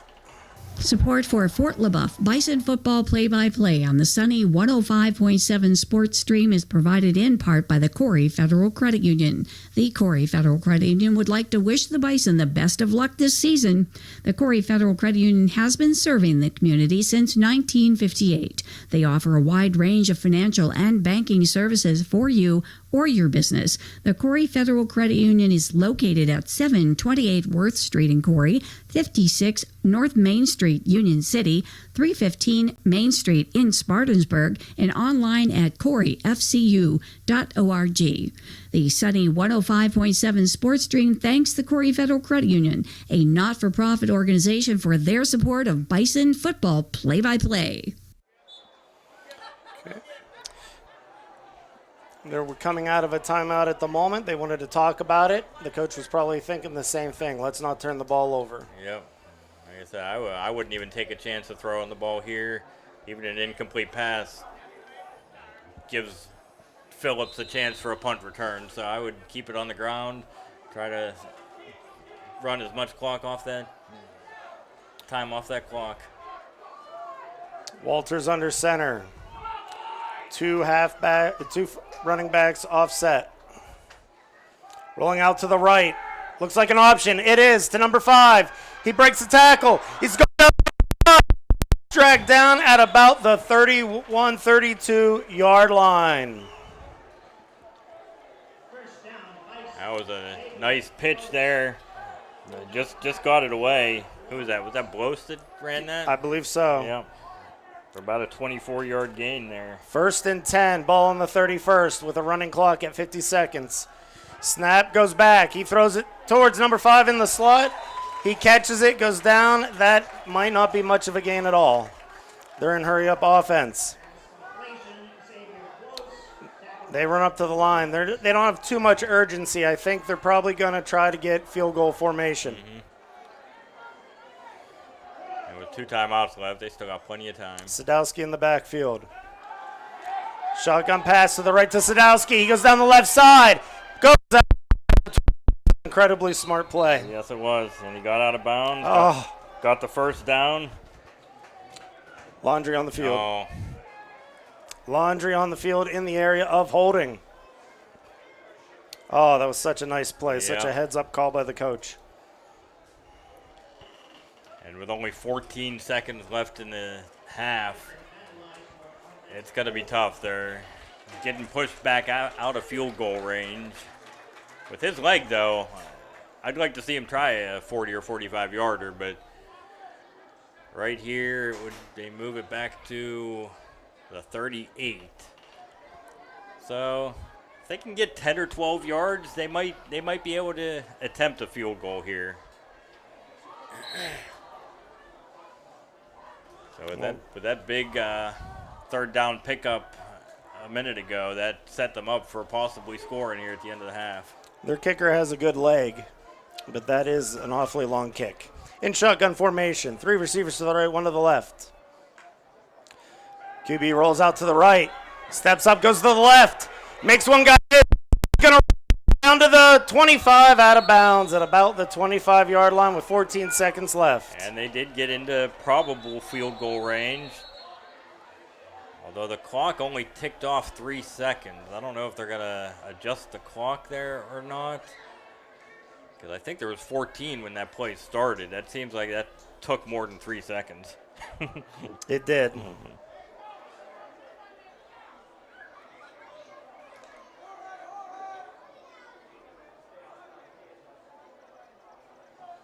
Let's see what the coach calls. Yeah, that's what they're huddling up about, I bet you. Now, depending on the kicker's preference, they might try to get a play in the center of the field, so it's more of a straight-on kick. Right now, it's on the far left hash mark. Right. And that from here would be about a 42-yarder. From what I've seen, he's got the leg for it, but they'd like to pick up a little bit more yardage. Like I said, with 2 timeouts left, though, everything's still in the playbook. So. Absolutely. That does help when you have those timeouts. Yeah. 42-yarder, though, is hard even at the pro level. Okay, they're adjusting the clock to, they say 10 seconds? Yes, they did. Okay. I thought they might have taken even a couple more seconds off. Cause they just put 10 minutes. All right, we'll take it. No. But even so, it seemed like that play took more than 4 seconds. But even with 10 seconds, that'll still give them enough time to run a play to get closer. All right, and they call a timeout. Support for this broadcast is provided by Family Ink Innovations, specializing in screen printing, banners, yard signs, and much more. Located at 319 High Street in Waterford and 104 West Smith Street in Corry, and online at FamilyInkInnovations.com. Phone 814-462-6628. The Sunny 105.7 Sports Stream thanks Family Ink Innovations for their support.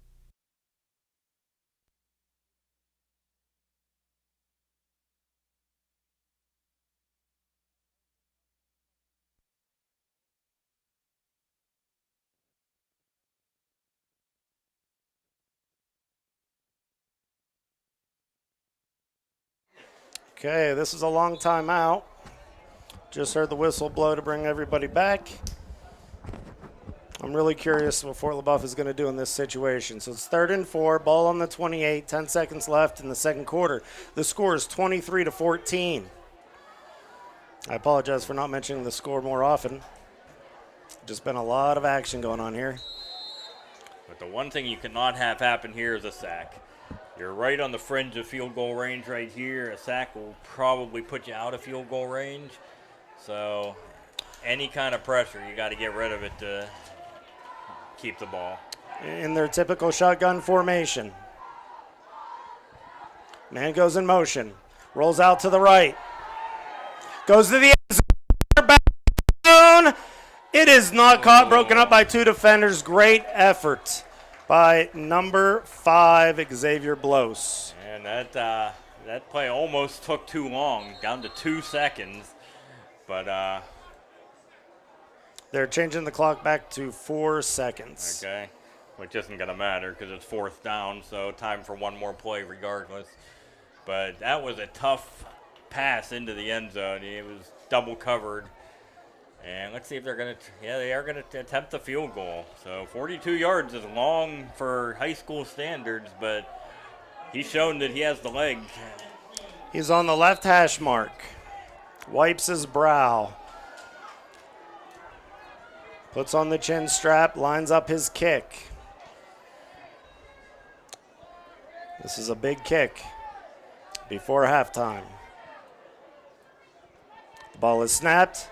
The kick is up, and it is a little to the left. Yeah. No good. It might have had the length. It was a line drive kick. Yeah, it was close in the distance, but it was a couple feet to the left. Okay.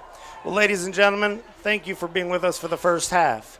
The score is Fort Leboeuf Bisons 23, Meadville Bulldogs 14. We will be back after halftime.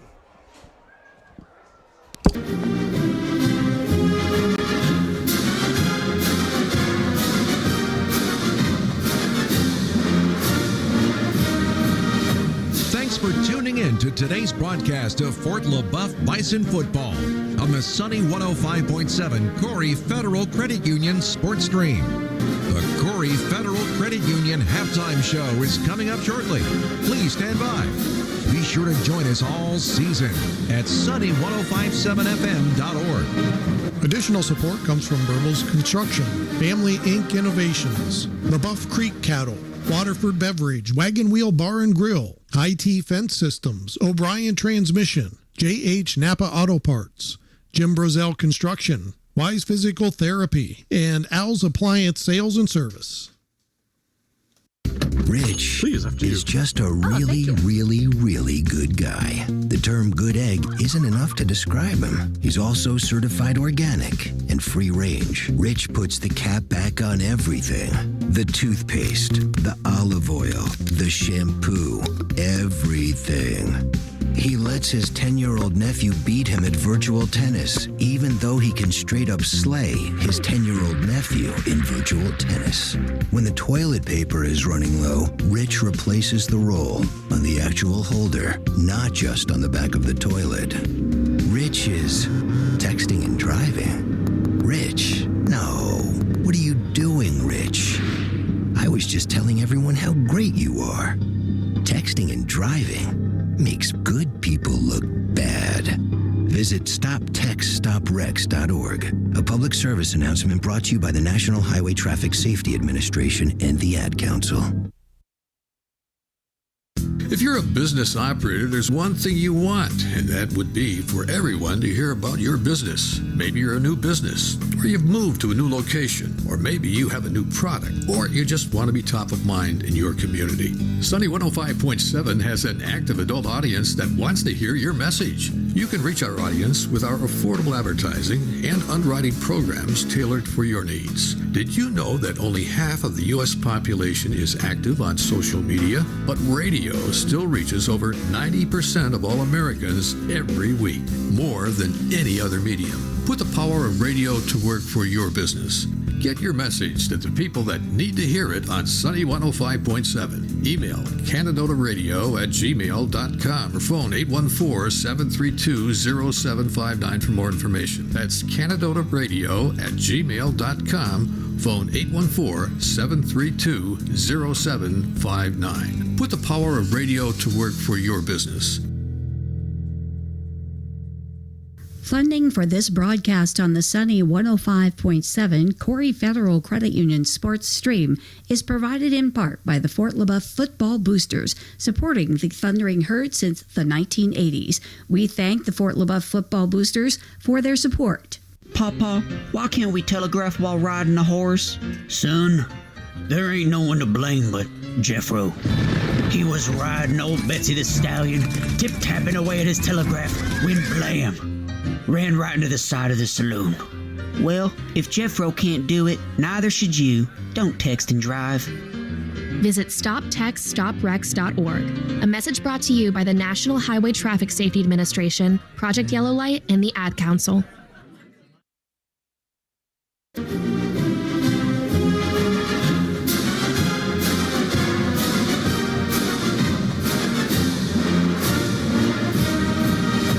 Thanks for tuning in to today's broadcast of Fort Leboeuf Bison football on the sunny 105.7 Corry Federal Credit Union Sports Stream. The Corry Federal Credit Union halftime show is coming up shortly. Please stand by.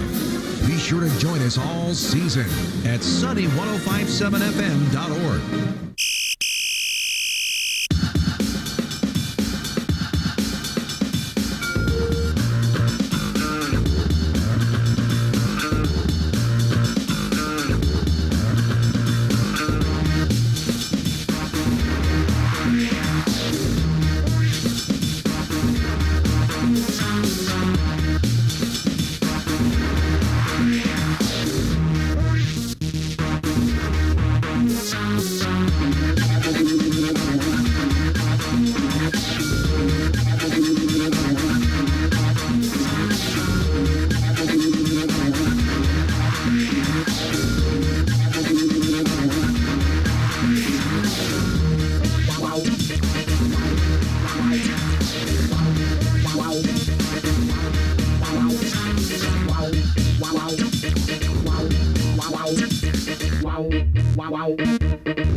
I found hope in the midst of an overwhelming situation. Alcoholism is a disease that can affect any family. Everyone suffers, but there is help and hope at Al-Anon Family Groups. Al-Anon gave me my life back. I'm a better father and husband. Are you in an overwhelming situation because of someone else's drinking? Al-Anon and Alateen can help. Local and virtual meetings are available. Maybe one could work for you. Call 1-866-200-0033 or visit alanon.org/hope. This is McGruff the Crime Dog, and I need you to help me take a bite out of crime. Another teenager, victim to fake pills bought from social media. This doesn't seem like a drug deal, but it definitely is. A tip of a pencil can be lethal. So listen, before buying pills from social media, think again. Learn more at mcgruffpsa.org and go for real. Brought to you by USPTO and the National Crime Prevention Council.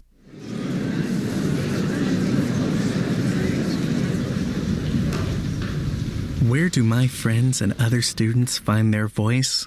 We find our voice through the performing arts, along with millions of other high school students. By expressing yourself in a role on stage, through an instrument, or at the debate podium, the performing arts give us freedom to find ourselves, to find our place. The stage is where I can play, perform, and compete with my friends. Performing arts at your school is where creativity meets courage. Encourage the students in your life to find their voice through the performing arts. This message presented by the NFHS, where we encourage all students to play, perform, and compete together. What if one day you went to your secret hiding place and instead of what you came for, you found a phone number, 1-800-662-HELP? What would you do? Would you stop and give it some thought? Before drugs take their toll on you and your family, know that there is help. You can quit. For help with drug use, call 1-800-662-HELP for free and confidential information and treatment referral, or go to samhsa.gov/know-the-risks. Support for Fort Leboeuf Bison football play-by-play on the sunny 105.7 Sports Stream is provided in part by the Corry Federal Credit Union. The Corry Federal Credit Union would like to wish the Bison the best of luck this season. The Corry Federal Credit Union has been serving the community since 1958. They offer a wide range of financial and banking services for you or your business. The Corry Federal Credit Union is located at 728 Worth Street in Corry, 56 North Main Street, Union City, 315 Main Street in Spartansburg, and online at corryfcu.org. The Sunny 105.7 Sports Stream thanks the Corry Federal Credit Union, a not-for-profit organization, for their support of Bison football play-by-play. Hear that? That's the sound of your life. Perfectly imperfect. Beating in rhythm to the world you've created. But every time you drive after drinking, the music gets drowned out. Your life sounds pretty great. Don't let a buzz ruin it. Buzz driving is drunk driving. Don't drive buzzed. A message from NHTSA and the Ad Council. Retirement can be scary, but only if you're not prepared. That's why AARP created thisispretirement.org. Because unless you've already retired, you're in pretirement, and you still have time to plan. Learn about retirement savings options, potential tax breaks, and how you can build savings over time. Visit thisispretirement.org for free resources to help you customize your action plan. And Okay, we are going to let you listen to the Meadville Bulldogs Marching Band.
we're back here.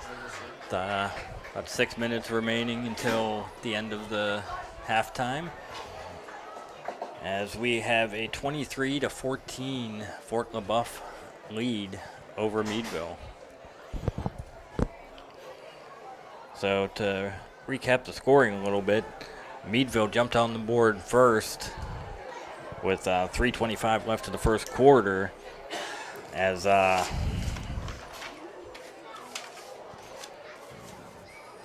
Jacoby Thompson threw a pass to Tymere Phillips for 22 yards to put the Bulldogs up 7-0. Fort Leboeuf answered 2 minutes later with 1:19 left in the first quarter, as Sadowski ran 61 yards to tie it up 7-7. And that's how the first quarter ended. A fumble on the ensuing kickoff, or on the ensuing possession for Meadville, set the Bison up at the 2-yard line. And a couple plays later, Xavier Blos took it in from 2 yards out to give Fort Leboeuf the 14-7 lead. Later on in the second quarter, Fort Leboeuf scored on a 1-yard run by Brady Black. The extra point was missed after a bad snap, making it 20-7.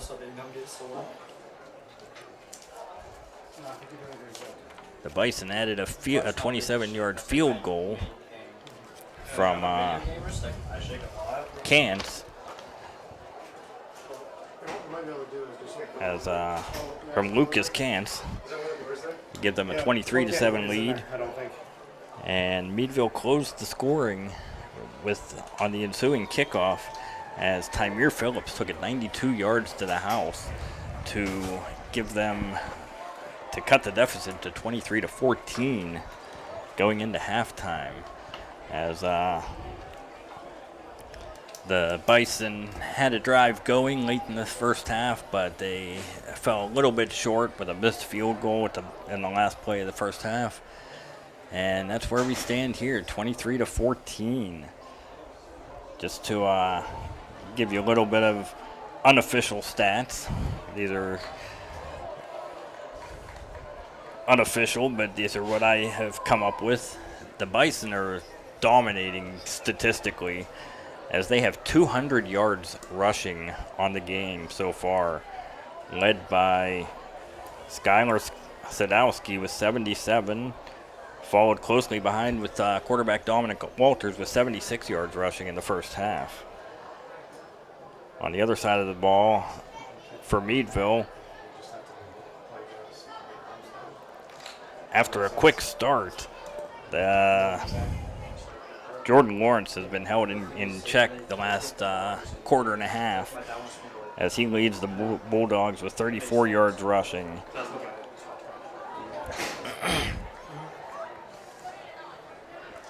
So as we get ready for the second half, the Fort Leboeuf Bison are going to get the second half kickoff and try to extend their 9-point lead. And they have really won the battle in the trenches so far, as Fort Leboeuf has had their way running the ball.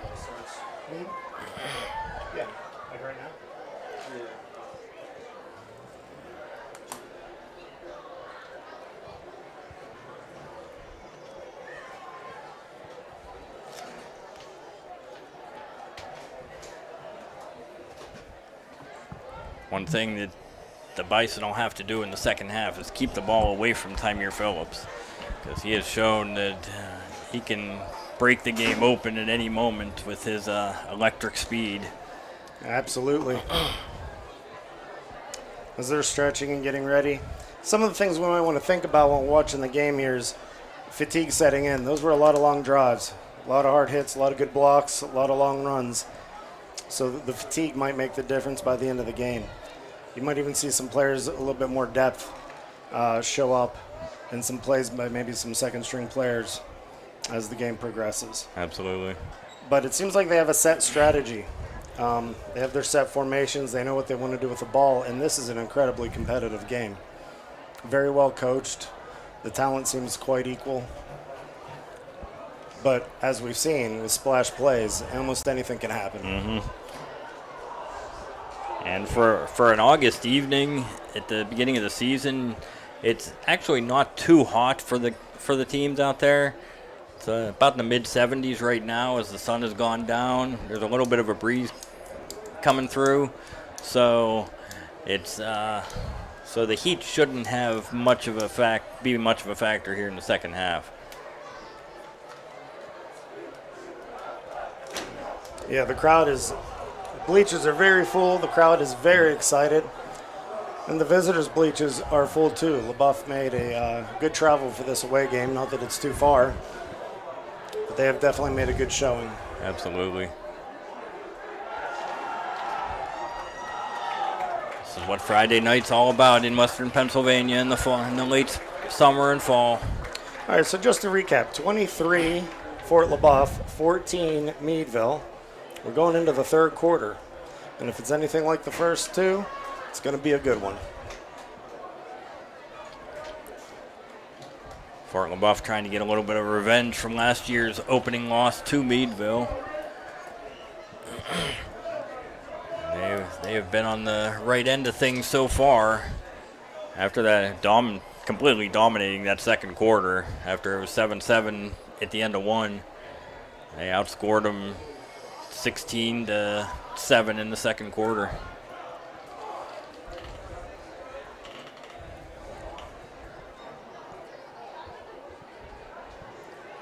The referees are trying to get the last 3 minutes of halftime started. Mm-hmm.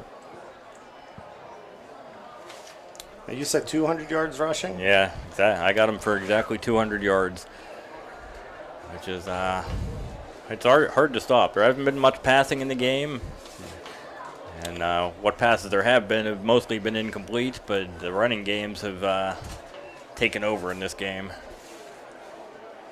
And Dominic Walters has impressed me. He's keeping his eyes downfield when he rolls out. He seems like he knows how to read the defense. He has a really nice spiral. Absolutely.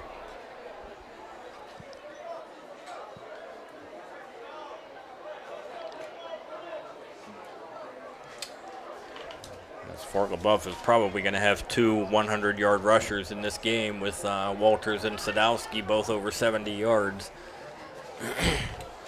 So just to look ahead a little bit, today we're playing Meadville. Next week on the 29th, we're playing Farrell. Then we'll have our first home game on September 5th against Corry. Then September 13th will be a home game against the Northeast. Then September 19th will be a home game against Grove City. Then on September 26th, we'll be playing General McLean away. October 3rd, we'll be in Fairview away. October 10th will be Harbor Creek at home. October 17th, we'll be away at Girard. And October 24th, we'll end with Mercyhurst Prep on the 24th. That will also be a home game. Yep, and this opening stretch of games is it's going to be a good test for Fort Leboeuf. Playing Meadville, who is in a higher classification than them. Then next week, even though Farrell is a 2A team, Farrell is always tough. So you can't take them for granted there. So that's going to be a tough game. And then Corry is the team that knocked him out of the playoffs last year. So this opening 3-game stretch is definitely going to be a good test to see what kind of season the Bison are going to have.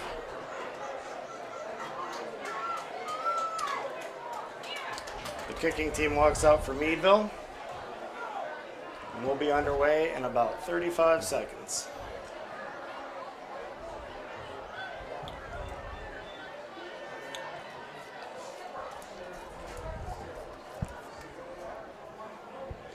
Yeah, this is my first time at Meadville's field.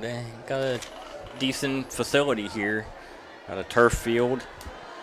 And pretty decent crowd here.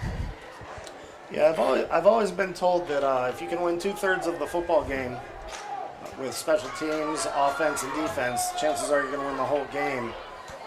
And it would be nice to see Fort Leboeuf with a good return here. Yep. Give them some short field. If they can score on this drive, it's going to set them up really nice for the second half. And we are off to start the second half. The kick is a little short, lands at about the 15-yard line, picked up on a one bouncer. It is returned, going down to the 40, down the middle. Almost fumbled, I believe, but he was able to hold on and tackled at about the 50-yard line. Nice run by number 7, Mikey Vamaro. And setting him up once again in good field position. That's been the name of the game, is field position. Fort Leboeuf has started in or close to Meadville territory almost every possession.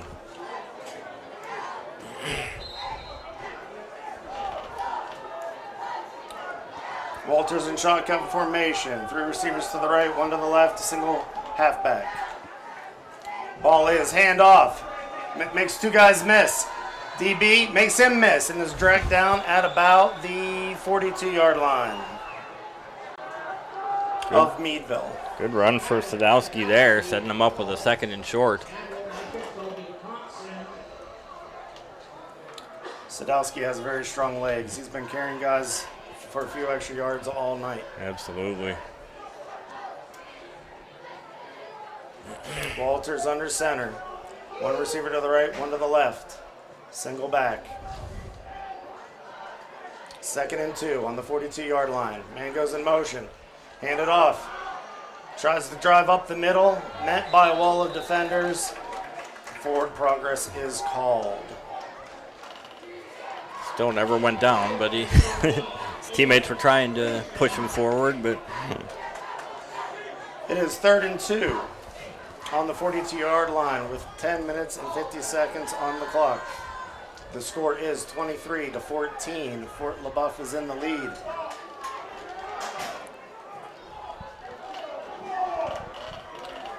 One receiver to the right, 2 to the right, 1 to the left. Man goes in motion. Handed off up the middle. No, it isn't. Kept by the quarterback. He breaks several tackles and is tripped up at the 25-yard line. good run by Dominic Walters there as he gets another Fort Leboeuf first down. About a 16-yard gain on that one. It almost looked like that was a read option, and he wanted to give it to the halfback. The tackler got right next to him, so he just decided to keep it and take off. Right, that was a good decision there. Shotgun, 2 running backs in the backfield. 1 goes in motion. Quarterback keeper again. He's going off to the right side. He's going for 10, down to maybe the 15-yard line. That was almost a 10-yard run. Yeah, looks like they're going to mark him just short of the sticks. About a 9-yard gain there.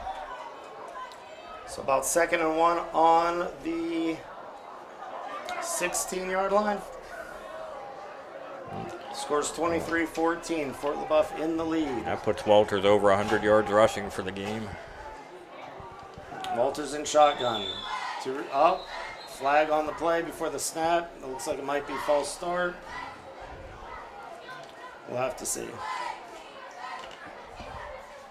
Oh, it's on the defense. Okay. Offsides. Offsides? Yep. Is he in neutral zone or did he jump? I didn't see anybody jump. It might have been a neutral zone infraction. But that gives them a free first down there, down to the 11-yard line. And those are the kind of mistakes you see when fatigue sets in. Yep. Especially early in the season. But yeah, that defense has been battered by Fort Leboeuf's offense all game, so they have to be feeling the effects. 1st and 10 with the ball on the 11-yard line. Walters in shotgun. Another whistle blown. Timeout, it looks like, by Fort Leboeuf. And now we will have a word from our sponsors. Support for Fort Leboeuf Bison football play-by-play on the sunny 105.7 Sports Stream is provided in part by the Corry Federal Credit Union. The Corry Federal Credit Union would like to wish the Bison the best of luck this season. The Corry Federal Credit Union has been serving the community since 1958. They offer a wide range of financial and banking services for you or your business. The Corry Federal Credit Union is located at 728 Worth Street in Corry. 56 North Main Street, Union City, 315 Main Street in Spartansburg, and online at corryfcu.org. The Sunny 105.7 Sports Stream thanks the Corry Federal Credit Union, a not-for-profit organization, for their support of Bison football play-by-play. And we are back. 1st and 10 on the 11-yard line, so they can get a first down before they score. 9:07 in the third quarter. Scores 23-14. Walters is in the shotgun. 2 players go in motion. Handoff up the middle, draw play. He goes to the 10. No one's going to touch him. He's going to walk into the end zone on the left side, right past the cone. Now Skylar Sadowski with an 11-yard run. And it looks like we have a player down. We will go to our sponsors while they look at the player.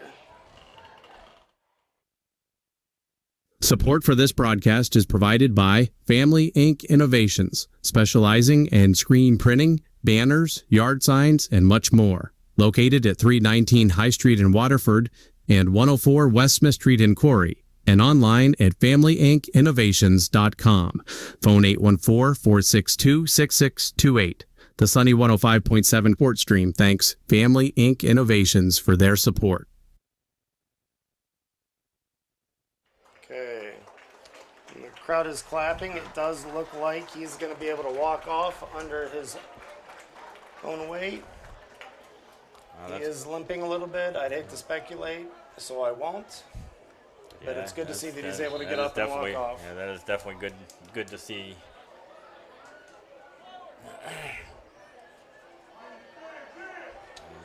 Fort Leboeuf lines up.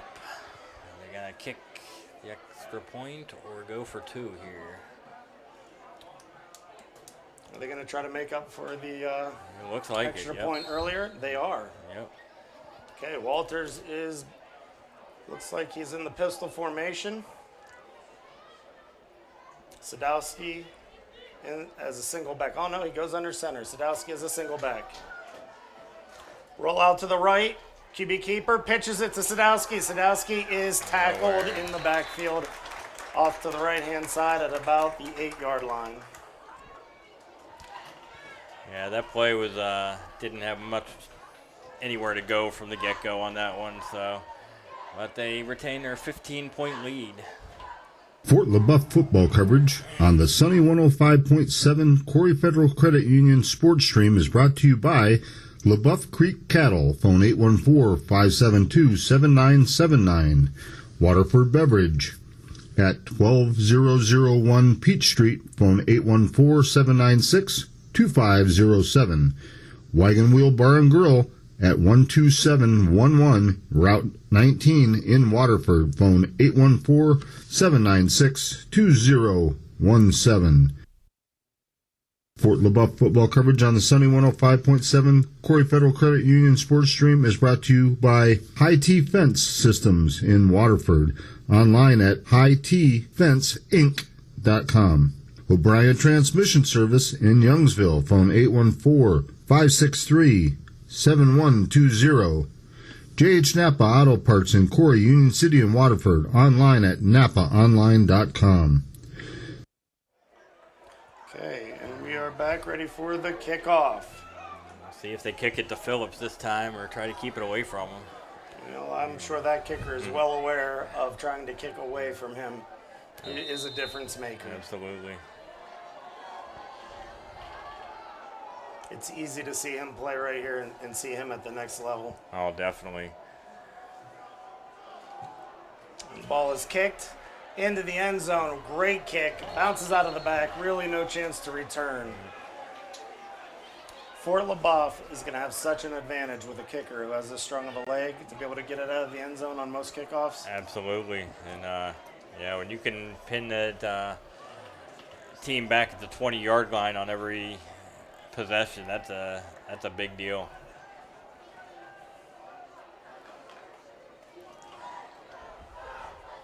He's a strong kicker too, so it's easy to see that he'll be able to do that when it gets cold as well. Mm-hmm.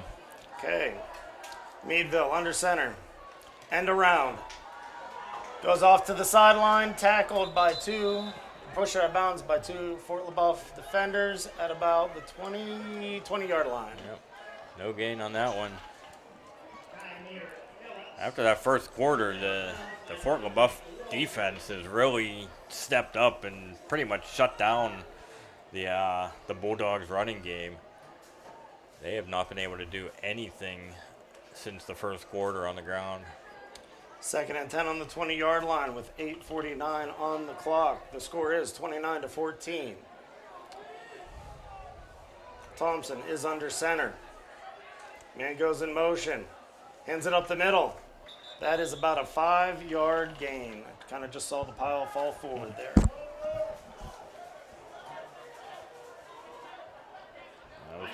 That was Jordan Lawrence for about 3 yards.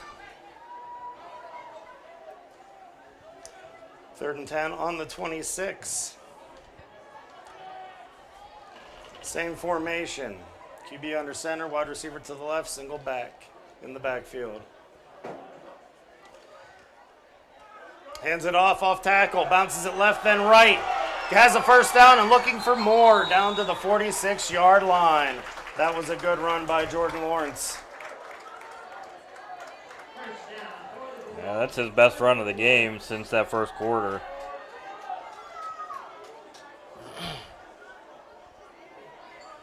Actually, that's his best run of the game, period. But that's the first time he's really been able to get into the secondary since that first quarter. Yeah, he's a good running back.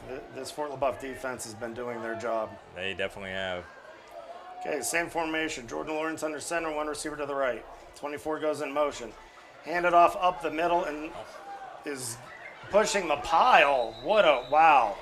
That took a lot of effort for Fort Leboeuf to make the tackle. Yep, that was a hard-nosed run there by Lawrence. He got about 5 yards.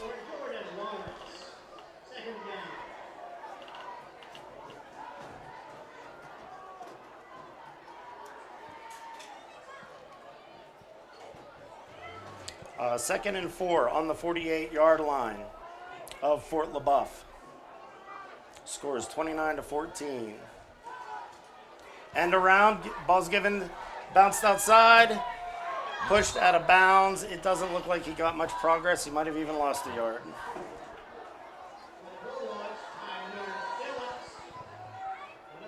Looks like they're marking him for about a 3-yard gain. Okay. To about 3rd and 3 now. 3rd and 3. Big play here early in the third quarter. Might be 4-down territory for Meadville. One receiver to the right. They're keeping the same formation. Man goes in motion. Hands the ball up the middle.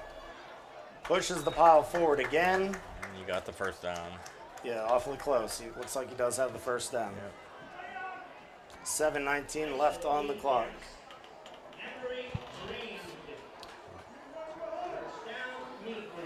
And this drive looks like it's a little less explosive with splash plays. I think they're looking just to grind the clock out. Yep. And test the other team's intestinal fortitude. This is where the linemen come into play. Yep. Very important for them to win their battles. One man out to the left, wide receiver, halfback, single back. Goes in motion, hands it to 24. He cuts it up the middle, gets a hard hit, and the ball fumbled.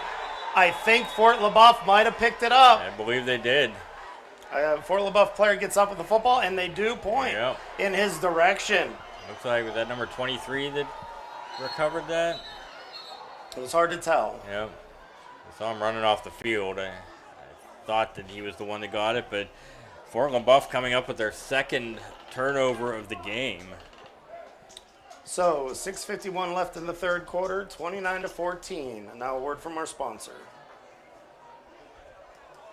Fort Leboeuf football coverage on the Sunny 105.7 Corry Federal Credit Union Sports Stream is brought to you by Jim Brozell Construction at 9298 Peach Street in Waterford. Phone 814-866-2075. L's Appliance Sales and Service at 110 High Street in Waterford. Phone 796-4007.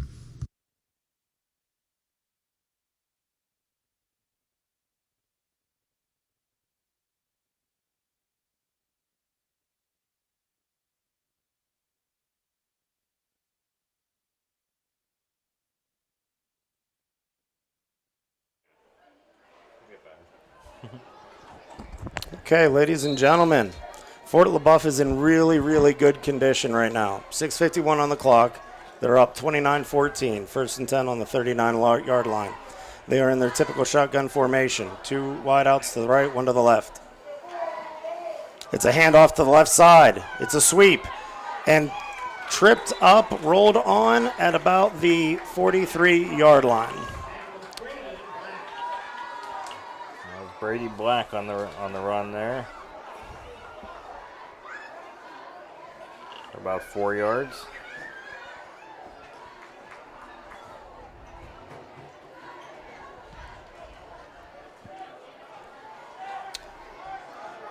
Two wideouts to the right, 1 to the left. Walters in shotgun. Man goes in motion. Another handoff. No, he keeps it. Goes to the right side off tackle. Gets met by 3, 4, 5, 6. Big pile pushes Walters down. Yes, he had nowhere to go on that one. And that's one of the few times he's been stacked up at the line of scrimmage there. It's interesting. The second half is starting a lot like the first, where the first 2 drives, they were kind of feeling each other out. Absolutely. No scores, and then we kind of blew up for some points and some splash plays. Yep. It looks like they're taking the same mindset here to start the second half.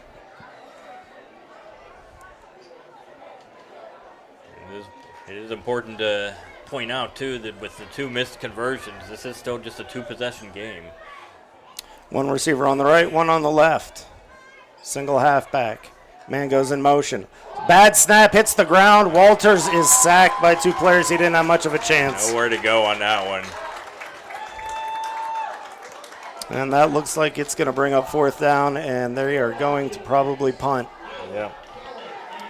Yeah, I don't know if the center thought he was under center or if the ball hit his leg, but that ball just rolled back to the quarterback on that one. Yeah, he's lucky he was able to pick that one up. Those footballs don't like to bounce straight. Absolutely. And that one seemed to do so. Yeah. 4:52 on the clock. It is 4th down with 11 yards to go. They are ready for the punt. And it looks like we have a timeout. So we will take a word from our sponsor. Support for this broadcast is provided by Family Ink Innovations, specializing in screen printing, banners, yard signs, and much more. Located at 319 High Street in Waterford and 104 West Smith Street in Corry, and online at FamilyInkInnovations.com. Phone 814-462-6628.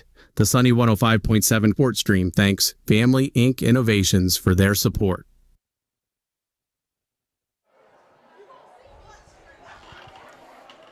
Okay. And you know, Ben, as they line up here for this punt, I don't even know if I would give Phillips the opportunity to return this. You know, it might be wise just to kick the ball out of bounds and let them start on offense, because that's been their best offense of the game, is their special teams and Tymeer Phillips. Yeah, I agree with you. It is awfully tricky to kick a ball out of bounds and not give up too much yardage. You know, when the ball goes out of bounds, it's not placed where it lands. It's placed where it goes out, and at that angle, you could lose 5, 10, who knows, maybe 15 yards. So there's a risk to that as well, but I agree. I would try to stay away from Phillips as much as humanly possible. It's a decent punt. Phillips is going to not be able to take it. It bounces and touched by a Fort Leboeuf player at about the 22-yard line, and that might have been the best case scenario. Absolutely. That works too. That's Meadville up with a long field, 78 yards away from the end zone. As we are more than halfway through the third quarter, with the Fort Leboeuf Bison still holding on to a 15-point lead.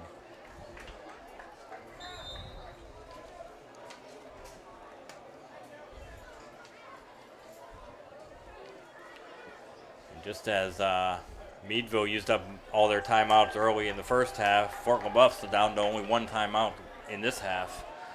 So hopefully that doesn't come into play.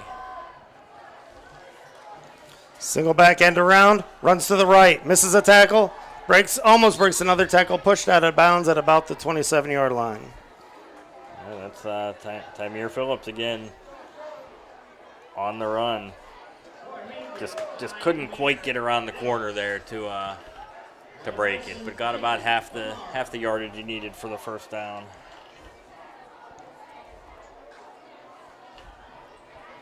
You can see the fatigue setting in a little bit, which is obviously to be expected. Definitely. But they're still moving pretty good when the ball is snapped. Yeah. Jacoby Thompson under center, single back, wide out to the left. Man goes in motion.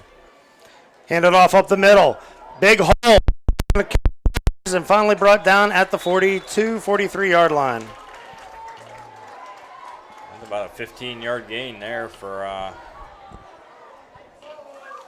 Was that Lawrence? Yep. So, yeah, he got a good break up the middle there. Looked like the quarterback kind of bobbled the snap on the snap, but he was able to get a good feed to the running back. Thompson drops back, rolls out to the left, throws against his body. Ball is almost intercepted by Fort Leboeuf. That was Dominic Walters breaking up that pass. He almost had the interception. He'd had some room to run, too, if he'd have been able to get that. 2nd and 10, ball on the 43 in the third quarter with 3:53 left in the game. Yeah, looks like early on here in the season, the strength of both of these teams is their running game. So it's tough for either team to come back from a big deficit. So Fort Leboeuf has the big advantage right here. 29-14. Thompson under center. Whistle is blown. I don't see a flag. Oh, yes, I do. On the defensive side. Illegal substitution, I think. Okay. On Meadville. Well, it's hard to hear the ref on that one. Illegal substitution is probably the call.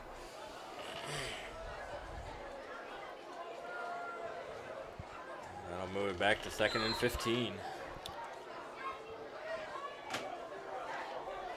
It's really important that Meadville doesn't let one mistake roll into another mistake. Absolutely. Yeah, it's so difficult when you're trailing to get these penalties and stop any momentum you have. Man goes in motion. Pitch to the left side. Number 3 taking off. Back to the original line of scrimmage and maybe 2 more yards. Yeah, that's Jordan Lawrence with about a 6-yard gain. Bringing up 3rd and long.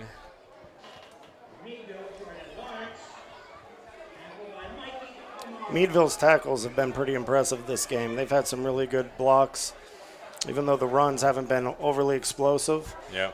They're definitely doing their job, and running outside the tackles has really worked for them. Yes, they have.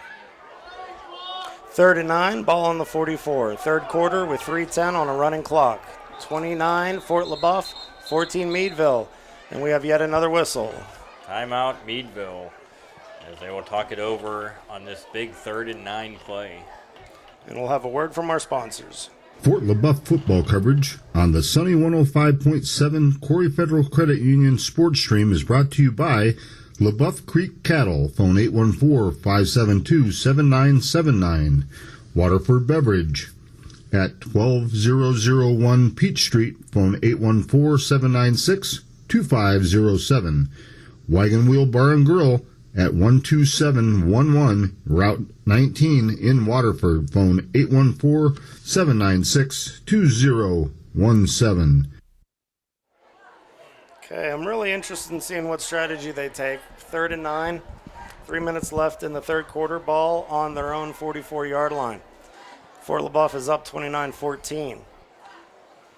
With the time winding down here in the third quarter, and then with the ball close to midfield, they're getting close to being 4-down territory from here on out, as long as they're trailing by 2 scores. If they can pick up even a few yards, make a fourth down and a little bit more manageable. That might be what they're talking about to try to do in this situation. Meadville steps to the line.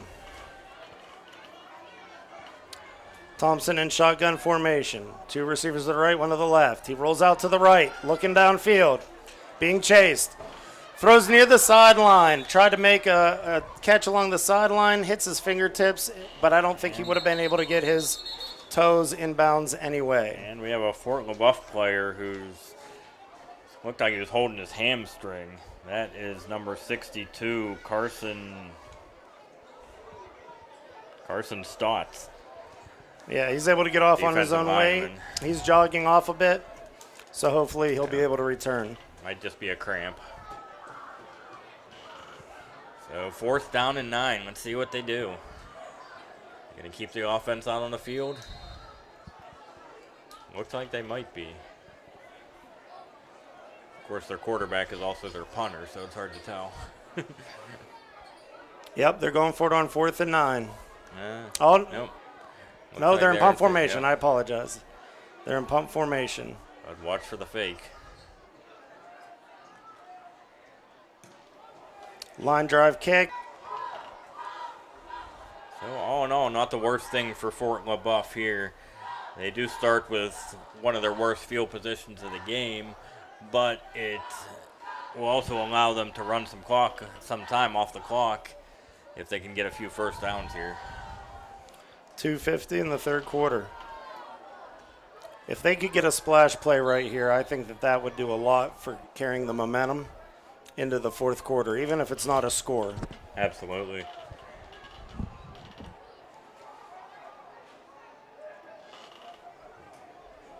QB under center, single back, receiver on either side. Man goes in motion, hands it off up the middle. No, he doesn't. He keeps it. Quarterback goes up the middle, dragging several players for a couple yards. Good tough run there by Dominic Walters. Got about 5 yards on that play.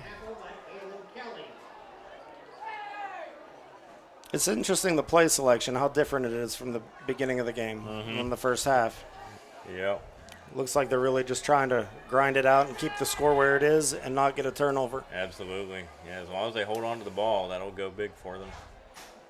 Hand off up the middle. Found immediate contact, tackled by 2 or 3 Meadville players. He might have got a yard or maybe a yard. Yeah. That was Sadowski on that run. 3rd and 4. Ball is on the 28. 3rd quarter. The score is 29-14. Fort Leboeuf is winning.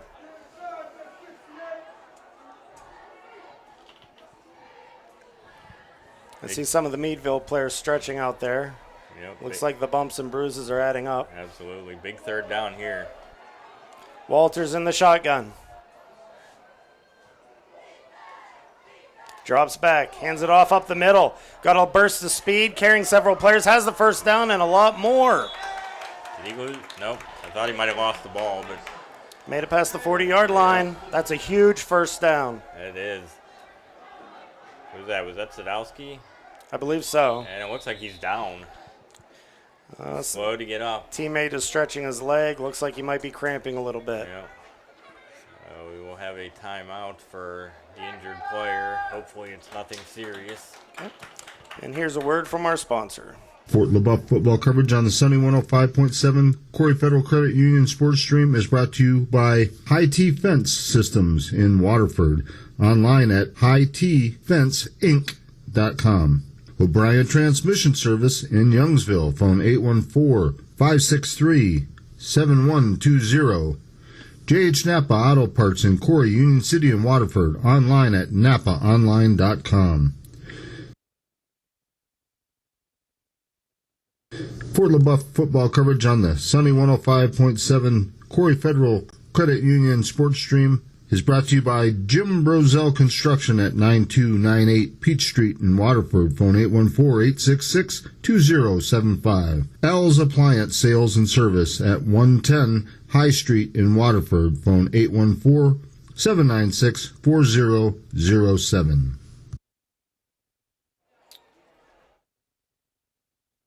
Support for Fort Leboeuf Bison football play-by-play on the sunny 105.7 Sports Stream is provided in part by the Corry Federal Credit Union. The Corry Federal Credit Union would like to wish the Bison the best of luck this season. The Corry Federal Credit Union has been serving the community since 1958. They offer a wide range of financial and banking services for you or your business. The Corry Federal Credit Union is located at 728 Worth Street in Corry, 56 North Main Street, Union City, 315 Main Street in Spartansburg, and online at corryfcu.org. The Support for this 105.7. And it looks like Sadowski was able to hobble off. Looked like a leg cramp. Hopefully he'll be able to return. Yeah, that's going to be a big loss if he can't come back into this game. He already has over 100 yards in this game. Walters under center, man in motion. Hand it off up. No, QB keeps it, and he might have regretted that choice as he is hit in the backfield. I think he felt the pressure and just decided to hold on to it. He fooled me on that one. I thought he handed it off there to Black, but yep, he had nowhere to run on that one. Sets up a 2nd and long. And the scoreboard says 2nd and 10 on the 42. Scores 29-14 Fort Leboeuf. We're under 1 minute to go here in the third quarter. Possibly the last play of the quarter. In shotgun formation. Walters holds on to it after play action. Runs out to the left. Looks like he's going to get brought down, and he is. He lost some yards on that play. Yep, he had nowhere to go on that one, but better to take the sack as opposed to try to throw the ball into coverage and get it intercepted. The clock is running at 20 seconds. Let's see if they just let it run down and go into the fourth quarter. With a 15-point lead, that's what I would do as it ticks down to 10 seconds. Yep, they will not have to snap it before the end of the quarter. All right. We'll go to another word from our sponsor before we go into the fourth quarter. Support for Fort Leboeuf Bison football play-by-play on the sunny 105.7 Sports Stream is provided in part by the Corry Federal Credit Union. The Corry Federal Credit Union would like to wish the Bison the best of luck this season. The Corry Federal Credit Union has been serving the community since 1958. They offer a wide range of financial and banking services for you or your business. The Corry Federal Credit Union is located at 728 Worth Street in Corry, 56 North Main Street, Union City, 315 Main Street in Spartansburg, and online at corryfcu.org. The sunny 105.7 Sports Stream thanks the Corry Federal Credit Union, a not-for-profit organization, for their support of Bison football play-by-play. You know, I keep thinking back to the earlier in the game, and that fumble that was down near the 2-yard line, and then they were able to punch it in, has been such a difference in this ball game. Turnovers and shortening the field is so important. Definitely. That, changed the whole complexion of the game. That gave Fort Leboeuf the lead, and they've never looked back after that. 3rd and 13 with the ball in the 39 at the start of the fourth quarter. 12-minute quarters in high school for those who are listening. And the score is 29-14. In shotgun formation, Walters drops back. Instant pressure, steps up, almost had a chance to throw it. But I think he chose wisely and held on to it and took the sack. Absolutely. He has had no room to throw on the few times that he has dropped back to pass today. Well, I'm sure the coach has said don't take any chances. We have the lead. Yep. Let's let our defense win this for us. Yeah, a sack is not the worst thing in the world right now. Lucas Kantz ready to punt the ball. He's had a good evening so far.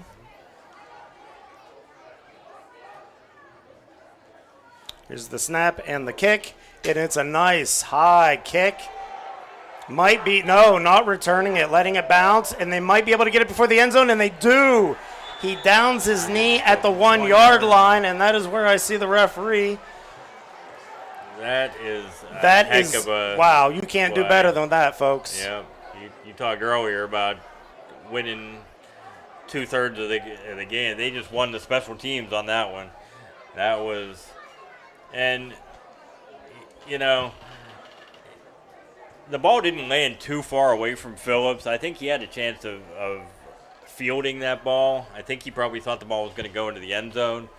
But break for the Bison there, as Meadville has a long field to go, 99 yards. Yeah, if they're able to score on this drive, that will be significant. It's really hard when you get those punts looking up and being able to appreciate where you are on the field at the same time. Mm-hmm. Okay, they're in the end zone. QB is under center. It looks like they're in T formation. They hand the ball off, and he breaks 25, almost to the 30. Out of bounds at the 30-yard line. I did not see a number. I'm not sure who that is, but I wouldn't be surprised if they go back to that formation again. I'm guessing that's Lawrence. Is that Lawrence? I'm guessing. Yeah, I think so. Yeah. Jordan Lawrence ran that ball. That was a good gain. He almost broke that for 99 yards, too. 1st and 10. On the 32-yard line. Yep, they're staying in the T form. If it works, stick with it. Pitches the ball out, goes to the right side. Missing several tacklers, but he can't miss them all. And he loses yards on that play. Yep, nowhere to go on that play. We have a window in front of us, and the lights are giving us a glare, so it's getting hard to see who's getting the ball. So I do apologize. 2nd down and 11 here. Yep, they're back in that T form. It'd be interesting to see if they do a counter to the left after having 2 runs to the right. Run up the middle, moving the pile. About 2 or 3 yard gain.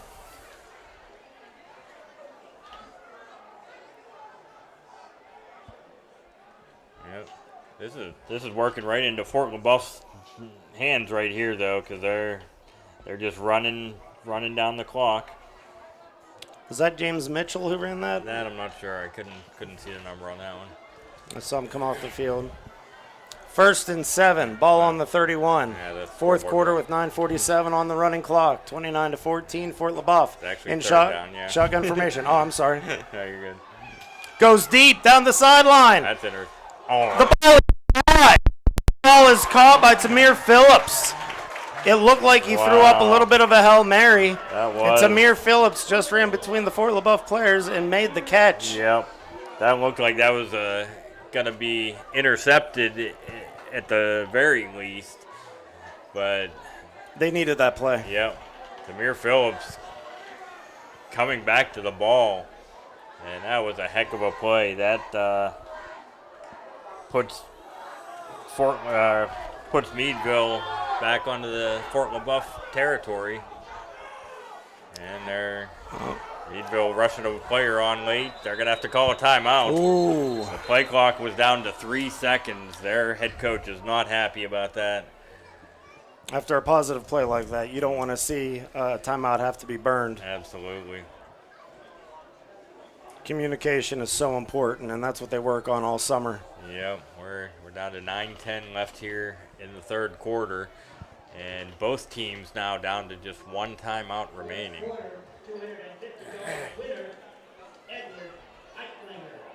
So it'll be 1st and 10 on the 43, 9:10 left on the clock. Both teams are now down to 1 timeout. And that could play big by the end of the game. Absolutely.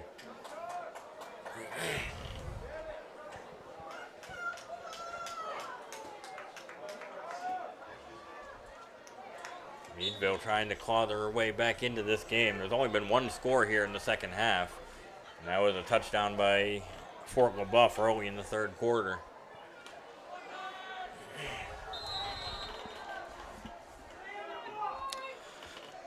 Thompson under center. Man in motion. Hands it off up the middle. Looks like he's got about 3 yards. Got instant contact. And looks like we have an injured Bison on the field. Oh, he got up. Well, there's a little extracurricular activity going on. Looked like a Fort Leboeuf defender was blocking or trying to take care of a blocker a little too long past the whistle, but no penalty called. And 2nd down and 7. Thompson under center, one wide out to the right. Single back formation. Man in motion. He holds on to it, goes down to 2. That was a perfect pass there. And Tymere Phillips just using his speed to put distance between him and the defender, and he just outran that ball there. Let's see if they'll go for 2. That cut him down, cut it to 9. Well, you knew if Meadville was going to make a comeback, Tymere Phillips was going to be part Absolutely. of that game plan. Absolutely. That was a 40-yard connection. That was a beautiful pass. That was. Yep, 40-yard connection from Thompson to Phillips. And looks like they are going for 2 to try to cut it to 7. And they have Tymere Phillips at quarter. No, is it? Oh, no, that's still Thompson at quarterback. Rolls out to the right. Throws it across the middle. 2-point conversion is good. Yep. Is that Phillips again? I don't believe so. I think it was. I can't see his number. Number 22, is it? Number 22, That is Braylon Lockett with the 2-point conversion. I hate when teams have dark numbers against the dark jersey because it's so much harder to see the numbers. Well, especially as I get older. Well, we have a ball game now. That cuts the lead to 7 points with just 8:21 to go. And now a word from our sponsor. Support for this broadcast is provided by Family Ink Innovations, specializing in screen printing, banners, yard signs, and much more. Located at 319 High Street in Waterford and 104 West Smith Street in Corry, and online at FamilyInkInnovations.com. Phone 814-462-6628. The Sunny 105.7 Sport Stream thanks Family Ink Innovations for their support. Okay. And Tymere Phillips has scored all 3 touchdowns for Meadville, and he's had 1 called back. So he has been a force in this game, and he has pretty much single-handedly kept Meadville in the ball game. Fort Leboeuf is up by a touchdown and an extra point.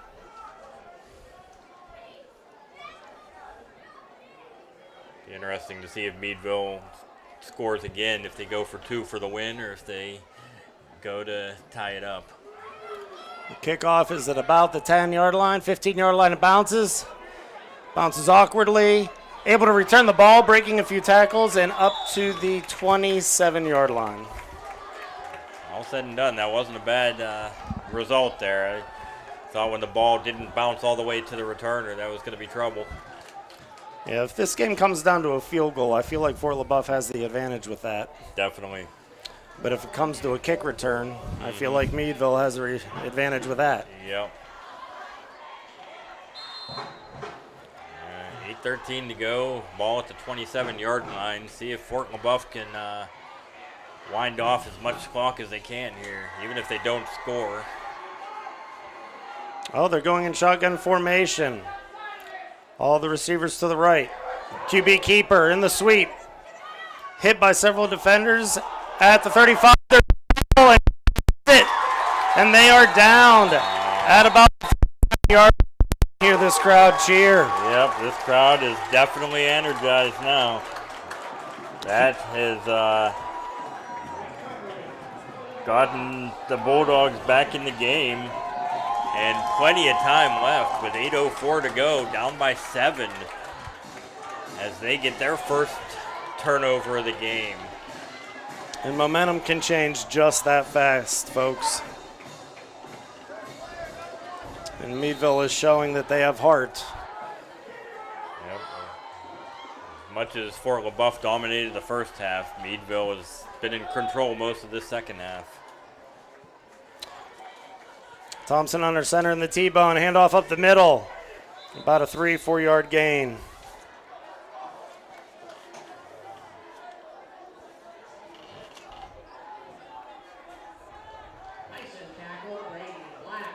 Fort Leboeuf defenders pleading his case. I think he feels a penalty might have occurred, but I don't believe the referee agrees with him. We got 2nd and 7. Definitely 4-down territory here as we're approaching the midway point of the 4th quarter. Thompson under center. Man in motion. Pitches it right.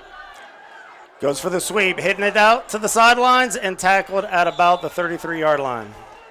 Close to a horse collar tackle. That's what the sideline's calling for. I thought they were going to call that, but yeah, So that's going to be 2nd and short. Yeah. They're down by 7. 7 minutes on the running clock. So a pair of 3-yard gains puts it at 3rd and 3. On the 33. Yep.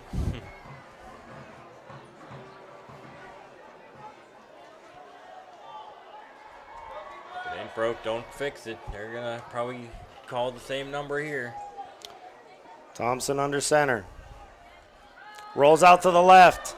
Being chased. He might have the couple yards. Fort Leboeuf is able to tackle him out of bounds and keep from getting the first down. He stopped just short, maybe about a yard short. Needed to get just inside the 30. Looks like they'll mark it right at the 30. What do you think? Fourth down territory? They going for it? Absolutely. Yep. 4th and less than 1. Yep, they're definitely going for it here. 6:30 on the clock. Oh, they gave him the first down. 1st and 10 on the 30-yard line. They did give him the first down. Oh, that's huge. Yep, that was. Yeah, I guess they needed to get just to the 30-yard line, and he got just there. All right. Gain is stopped by the refs. Not sure why. They were in T formation, which served them well earlier when they were back at their own goal line. Yep. I think they're adjusting the play clock. I don't think it stopped whenever they gave them the first down, or it didn't reset. The play clock was down to 8. So. Okay. Yep, they are resetting the play clock. So 1st and 10 on the 30-yard line. Meadville has 1 timeout. 29-22. Fort Leboeuf is winning, but right now the momentum is clearly in Meadville's favor. In T formation, like I said earlier, that served them well when they were back in the goal line earlier in the game. Oh, the ball was going to be handoff up the center. It was fumbled. Defender got there real fast. I think 65 was able to hit it as they were trying to do the handoff, but I think Meadville was able to recover. Yep. I think Thompson was able to fall back on the ball.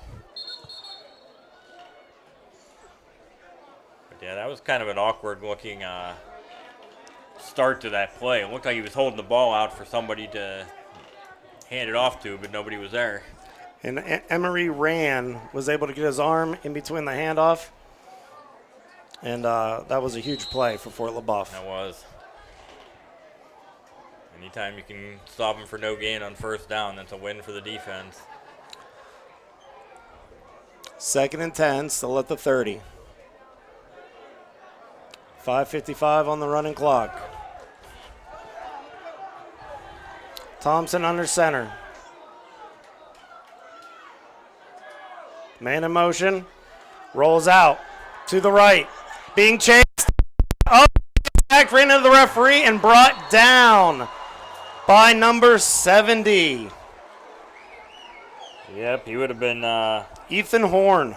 He would have been wise to throw that ball away, but he just got swarmed under for an 11-yard loss on that one. Yeah, he tried to make something happen on the ball for an extra second. Yep. And that's huge for Fort Leboeuf. That's huge. Absolutely. 3rd down and 21 now. Is Meadville going to be able to throw up another Hail Mary like they did earlier? Yep. With Tymeer Phillips on your team, you're never out of it. So. Drops back, rolls out left, throws against the grain. Caught down to the 27-yard line. Or I'm sorry, 32-yard line.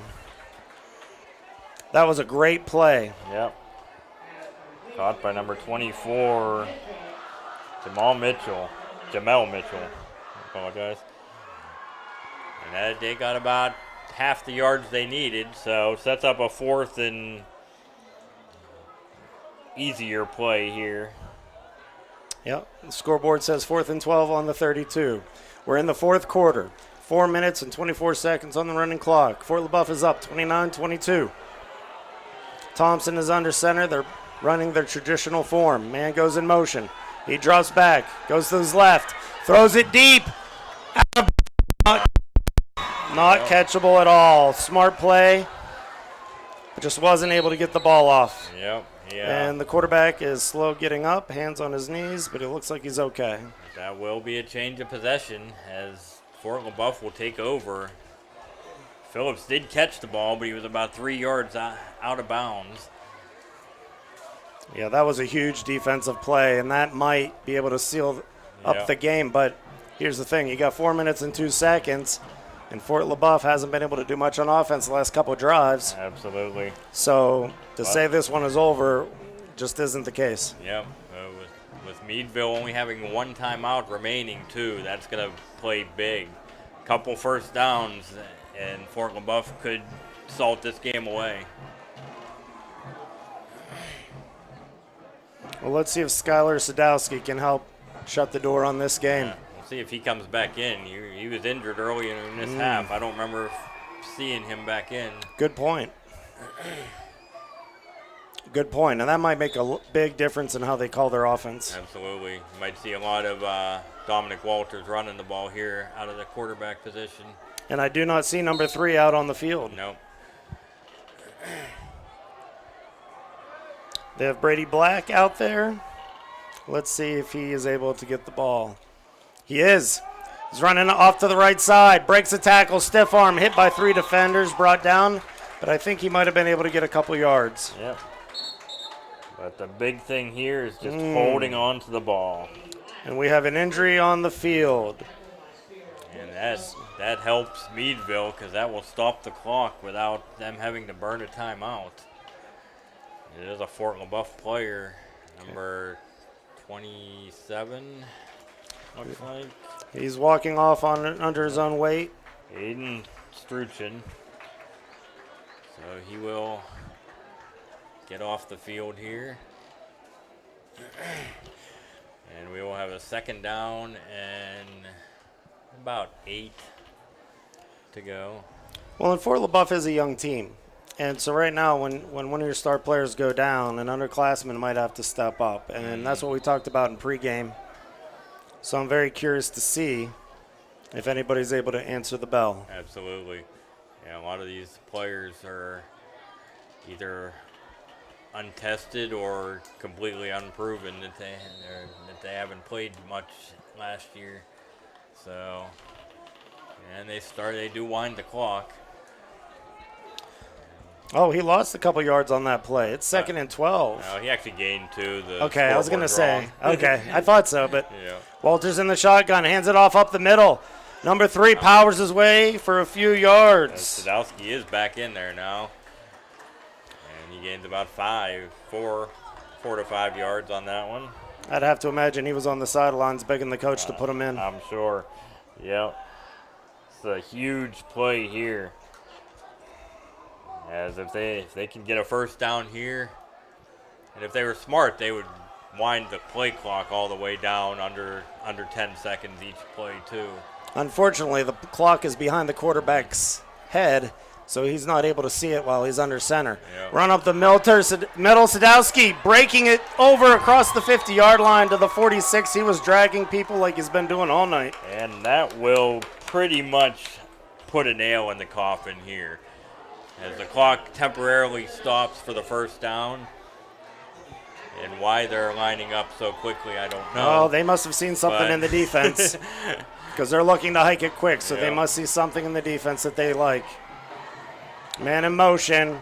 Hand up the middle again to Sadowski. He is hit immediately. 2:33 on the running clock. 2nd and 10. Ball is on about the 45-yard line. 29-22, Fort Leboeuf in the lead. Yeah, the clock is their enemy right now, so they just need to take as much time off the clock here as possible. Best case scenario, even if they don't get a first down, they should be able to wind it under a minute before they have to give the ball up. Walter in shotgun formation.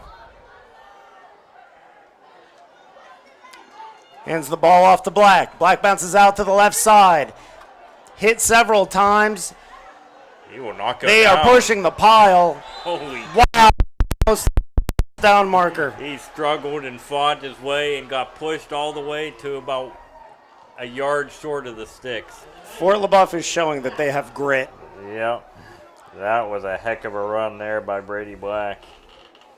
Folks at home, whether you're rooting for Meadville or Fort Leboeuf, you have two very good football teams here. Yep. Both teams came well prepared, and they are giving everything they got.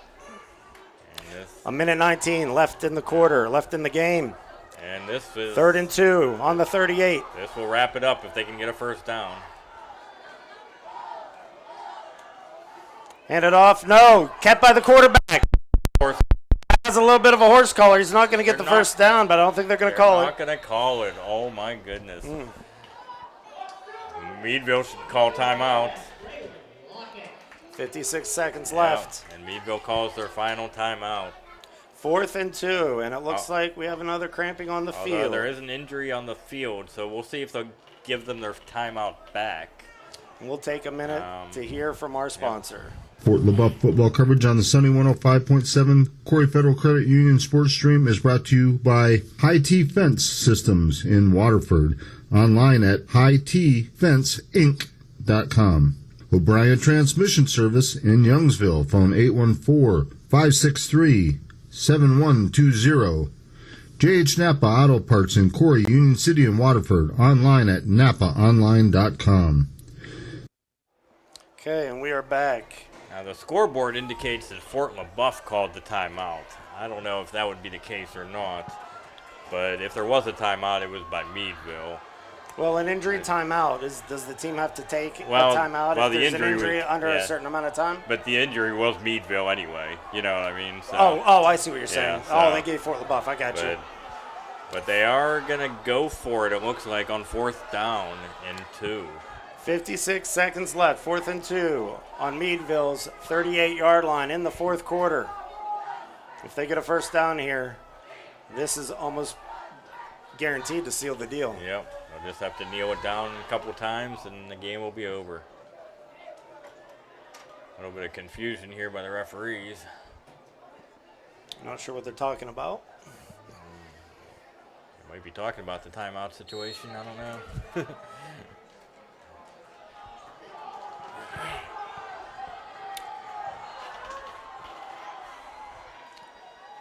Fort Leboeuf takes the QB keeper up the middle. It's going to be awfully close. It is. Let's see where they spot it. Clock's going to stop to get the measurement. He bounced it out the side just a little bit as he moved forward, and that might have helped. They marked it at the 36, and that's exactly where he needed to go to. It looks like we're going to have our first. No, they're not even going to measure. They give him the first down, and that will do it.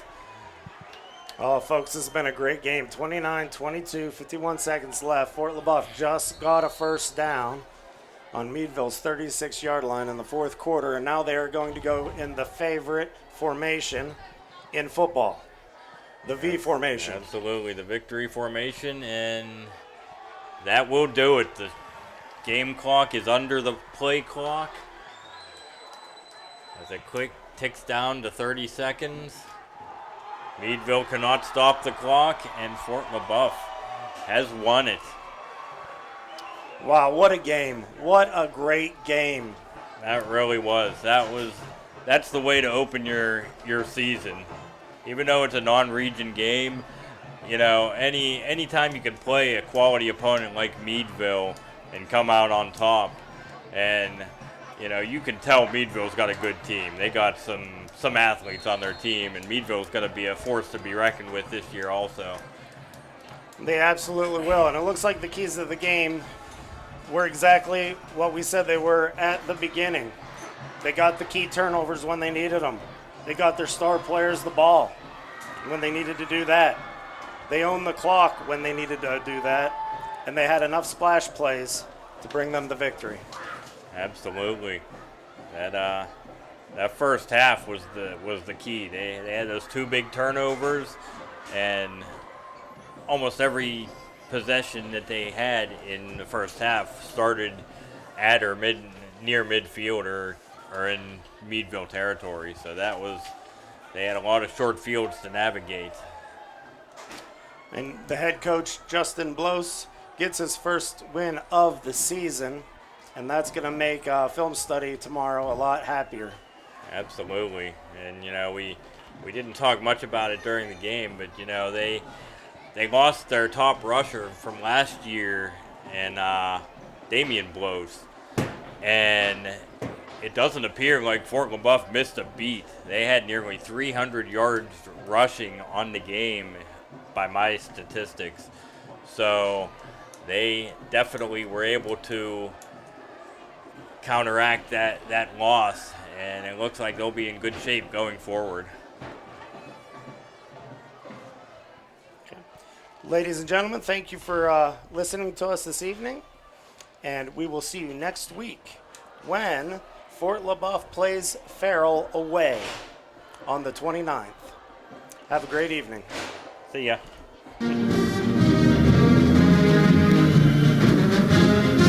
Thanks for tuning in to today's broadcast of Fort Leboeuf Bison football on the Sunny 105.7 Corry Federal Credit Union Sports Stream.